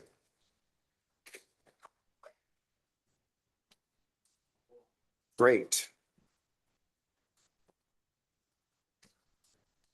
Okay, last on the agenda is 41 Main Street. Could I, do we need to reopen this? You have to open it. Okay, because we You did, didn't open it. Is it, I don't think you opened it last time. okay. So could I have a motion to open 41 Main Street? I'll make a motion to open public hearing for 41 Main. Second, Second. all in favor? Aye. Great, could you state your name and address for the record? Christopher Kelly, Chinny Latham, Shay Kelly, Cuban and Ferraro for the applicant. Go ahead. Great. We're here to ask for a modification slash clarification of a previous decision of the board. You may recall that the property that's very nearby is the property on which Mr. Morris has her shop. She has a apartment upstairs and an accessory building in the back. We came in to legalize the fact that the building had been utilized at the rent for office space for over 20 years. And this goes back to, this is in 2019. We just wanted to legalize that use. It's a small, relatively small accessory structure. We submitted an application to the planning board. The planning board said we had to come sooner because we did a variance for the park. We came here and got that, thanks to from you, and went back to the planning board to activate the application. Believing we had all the relief that we needed, received the site plan application. We subsequently found out that we were requested by the building inspector to put in a sprinkler system for that third floor loft space that was utilized as part of a otherwise legal apartment in the building, within the building. At great expense, Ms. Norris installed that sprinkler system. So we got the CO for that just this past year in June, then submitted again to the planning board to reactivate the site plan application so that we can proceed, get final approval and get that building CO'd. And we're told that there was some more relief that we needed. And I think we've kind of been whipsawed by the fact there's been a change in personnel, or quite a few changes in personnel in the building department. Now the building inspector was saying that we needed a variance because we weren't big enough to be a primary business use. We needed 600 feet, we were less than that. And there were several of the building code requirements, including an installation of a bathroom. And I looked at this and I said to myself, somebody's missing something here. We're not talking about a primary use. This is not a shop. It's not, it's an accessory structure that the owner could otherwise use as studio or office space ourselves, which he has in the past, or could rent it out. And so we wanted to be, we're asking the board here to clarify that it was always your intention, which I believe it was, but you can correct me on that if I'm wrong, to give all the relief that was necessary for this to proceed. And also that it was your understanding that this was an accessory structure and not a primary use. Great, thank you. Any questions from the board members? No. So I did draft a decision for the board's consideration tonight. Okay. I'm sorry, you have to hear from the public. Yeah, I yeah. apologize. Any questions, Alex? Yeah, I have a question. Is this from your company? It is. I have a question on the second page where it says an accessory structure is allowed. But what I don't understand, where you indicate she happens to rent. What do you mean by that? She happens to rent? She rented for over 20 years with no. I understand that. It was in violation. That she rented as an accessory. And on here on the paper, it says the property shall remain as an art studio, office used as an accessory to the principal art gallery. How does that equate to rental? It doesn't prohibit rental. But that. It says it can be used as an accessory studio, right? And used in the principal structure and will not be used as a separate principal use on site. Not being used as central, an additional principal use. It's a accessory structure that's being rented. I think if I can help you. Yes, you can help me. With some insight, when this was approved, it was the intended use was for one occupant to use it as an office space, a desk with a laptop or a computer. And it's a benign use. It's an accessory structure on the property. And it's in somewhat of an alleyway. It's not on Main Street. And there are some distinctions here, but if I'm correct, Mr. I'm sorry, your name? Kelly.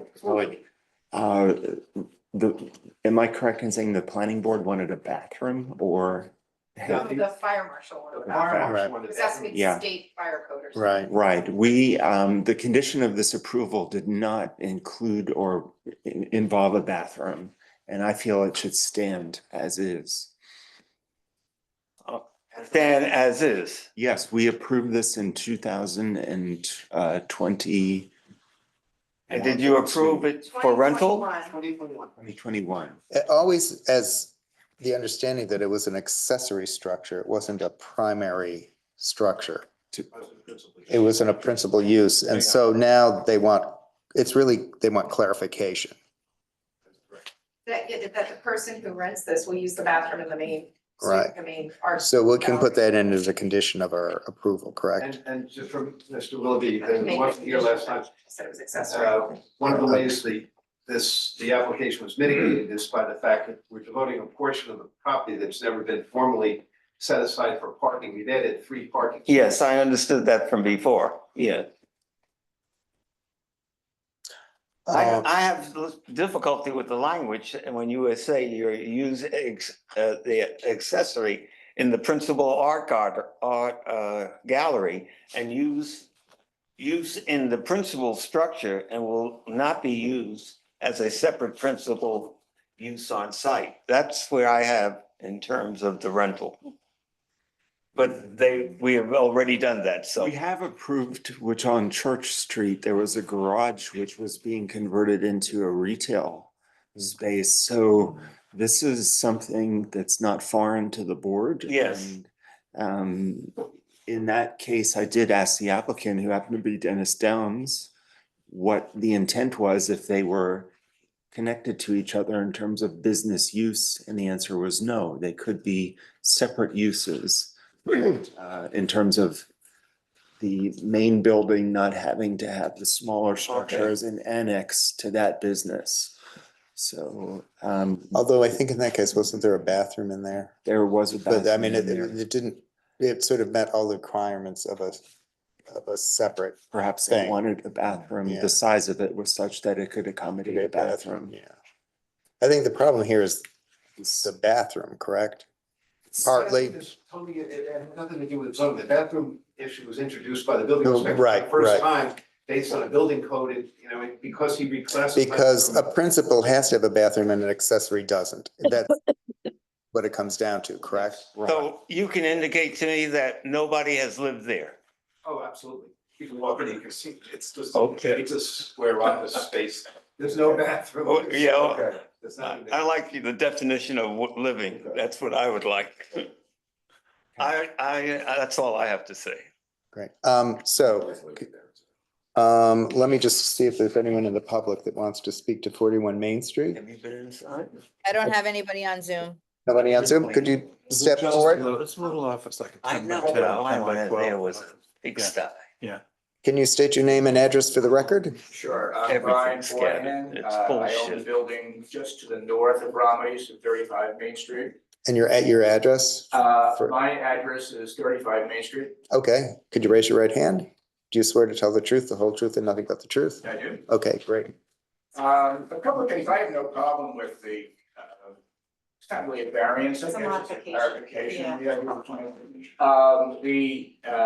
The history of that building, so I've been in the 35 Main Street for about 40 years. And it's Romney, we was getting glass there, when it was truly probably actually to her main building. But Fighting Champs was in there, it's been offices.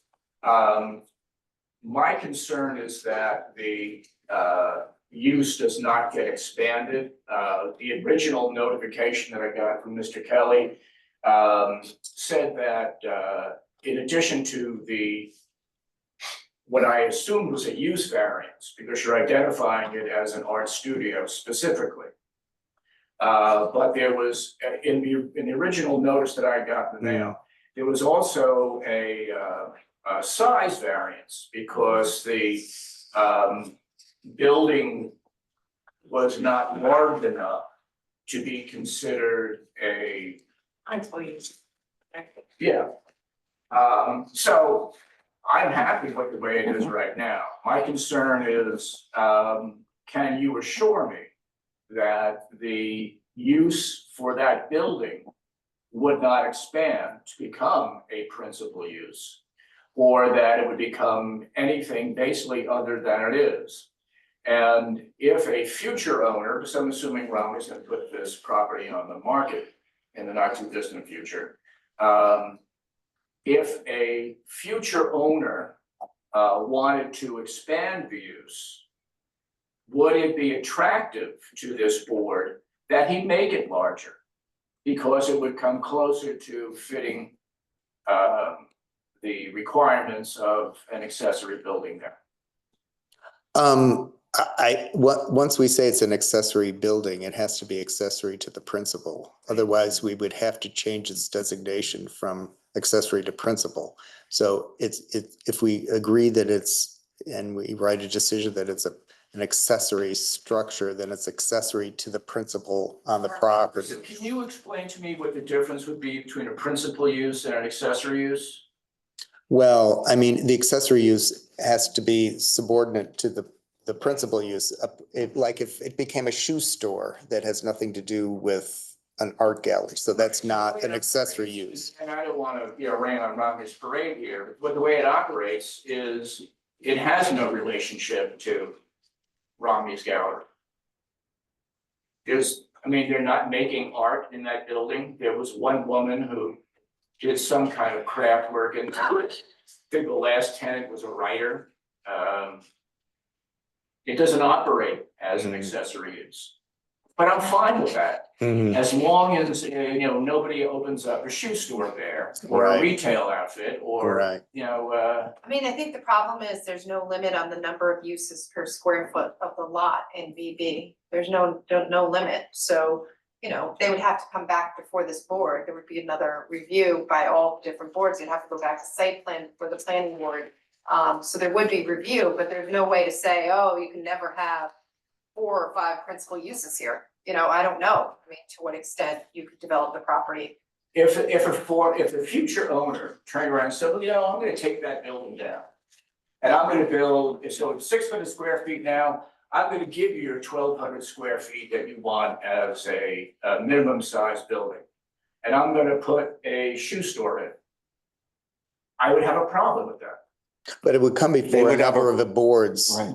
and it might get approved or not approved. So it would have to go through a review process. No. It's an accessory building. So the only right to it is as an accessory. If after this board confirms it, especially. Right. 350 non-conforming. Right, Yeah. And you have a parking issue as well. Right. Parking. so there are a lot of hurdles, We would stipulate to that, not expanding. Right. Yeah. but there would be a lot of hurdles for it to change into something else. We can't police it, I understand that. but we can tell them what it's supposed to be. That's all we can do. Correct.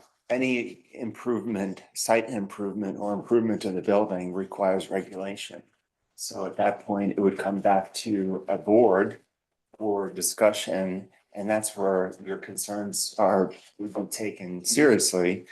It was granted approval to have this as a small office, someone with a desk. Mhm. And that's the way the written decision was made at the time. So it's not gonna turn into different use like a shoe store. It's leaving it exactly as it Oh, is. God knows we need a shoe store. So there's Great, thank you.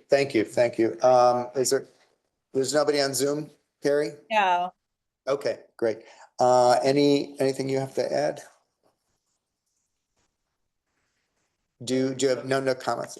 Any board members have any questions or comments? Somebody has been living in there, so just that's why I was laughing earlier, so. Right. We all know that. I object because I don't Right. think it's being utilized as Right. they've indicated. Wait, I'm sorry, But- can you repeat that? I said someone was living in there, When? before the last meeting. There's no bathroom, there's no, we're living in their house, there's. I can tell you that nobody has Okay. ever lived in that building. And no one is supposed to be living in there, right? Nobody should be, Oh, no, that's I can tell you historically, nobody has ever Okay. lived in that building. Where did you get that information? Okay. When I went to visit the property. To see somebody was living in the building. You can say it's not, no one's supposed to be living there, so that's just my. My office, I look down over that building, I'm in there every day, and I have never in my life, in my 40 years there, have ever I seen anybody living in that building. Well, So what's the evidence? There was a bed or clothing or a dresser, or when you say somebody was living there? Cooking, refrigerator, Okay. hot plate, guy in there was full of his clothes. All He right. was taking all this stuff out when we were looking over there before the last meeting. Well, is that something we want to stipulate? Well, if we make it an accessory, Legal Anyway. if we make it an accessory, it's permitted. It's. Yeah, we don't have to it's- stipulate. No, we don't have to stipulate it. It's not permitted. I mean, people can do illegal things. Right. I mean, we can't, I mean, we're not a policing body. All we're doing is telling them what it should be and how it should be used. What they do then after is out of our control. Exactly. If it's an enforcement issue for the village. So if that was actually happening, it would be, Right. right, so. We'll relay that information. Okay, so anything else from the board? We're all done? Okay. we're So, all done. We're all done. So could I have a motion to close the public hearing for 41 Main Street? motion to close. Second. All in favor? Aye. Aye. Great. So how are we feeling? Object. Object, okay, you're, I'm okay. fine. I'm fine with it. You're fine with it. I'm okay with it. Okay. Yes. I'm okay with this, Okay. with that stipulation. So could I have a motion to direct our attorney to write, I wrote the oh, a Good. decision? I wrote the decision for the same night since it was a modification. Right. We talked about Right. modifications for the board going forward. I thought it would be helpful. Right. If someone is modifying a prior determination. Right. Would be helpful to notice the relief that's required for the modification, but to try and write the decision for the same night to save people time and effort. If Great. there's So- clarification or something necessary. So do you want to read the decision and then we'll vote on it? And can Ham still object? He can You could vote no. vote no. Okay, great, And perfect. you wouldn't vote, Dave. Yeah, mine because- doesn't count, right? So this is the decision for 41 Main Street. This is a modification. There was a hearing today, February 18th, 2025. The applicant requests to modify the board's prior determination dated September 21, 2021. For the subject property to clarify that even with the conversion of the former garage on the property to an office studio use, the structure remains accessory to the principal art gallery use of the principal building. Additional variance relief is sought to allow for the pre-existing non-conforming 200 square foot accessory building to be used as an accessory office studio as outlined herein. We did talk about how as a practical matter, the person using the office studio would have to necessarily use the bathroom of the principal art gallery structure. And that whether or not that alleviates the applicant's dilemma of satisfying the New York State Uniform Fire Prevention and Building Code is a determination of the building department or the fire marshal, not the board. But based on the record, the prior record and tonight's record, the board finds for the reasons set forth in the modification decision to grant the variances requested. Great, thank you. Could I have a motion to approve the decision as written? So moved. I'll second it. All in favor? Aye. Aye, all opposed? You have to sign. Opposed? Okay, great. Thank you. And Betas came from me. Oh, yes, Got an article. yes, I saw it. Hello? Paper a couple weeks ago. So- Did I tell you that horses are treated better than people? We've closed the public hearing. Yes, There's no more comment. I'd like to, Just- We're about No, to close the I just meeting. vote no. I'd like to speak.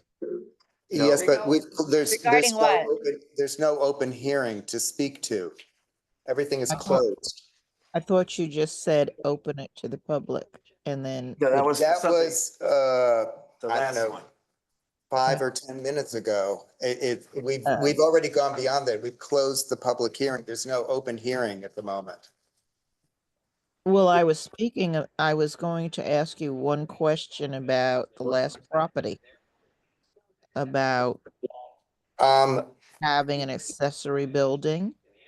we can't really, I don't know, Liz, what is our, what is, she wants to make a comment on 41 Main, Well, 41 Main Street. I would just, Close, adjourn the meeting and then just Excuse- ask questions informally. excuse me, Relative staying there. So just hold on a second. So. It was a relative staying Okay, there. so go ahead. There's no, we've already approved this, just so you understand. that's Your fine. I comment was, on I 41 was Main asking Street? I was asking a question of the board. And I just wanted clarification. And I do have a separate garage, which is larger than what you're speaking of. And I was wondering, would there be a case for a rental apartment in my garage? Well, you'd have to go through the application procedure and go into the building department. And I mean, we're not actually the board that approves accessory apartments, except if they need variances. So you'd actually have to take your survey and the decisions of the dimensions of your building into the building department and start the process there. If it doesn't comply with all the regulations, then you might appear before this board. But the other thing to keep in mind is, as Liz said, the code on that may change in a few months. So you may want to wait until the code has changed before you get into the process. Okay, thank you so much. Oh, you're welcome. night. Okay, so could I have a motion to close the public meeting of the zoning board of appeals for February 18, 2025. Motion to close. Second, Second. all in favor? Aye. Okay. Did you guys sign the decision? Yes. Yes, they Yes. signed it. Okay, Yeah. great. All right, guys. Have a Thank great you. weekend. Thank you. Have a good vacation. Thank you. Can you see me? Yep.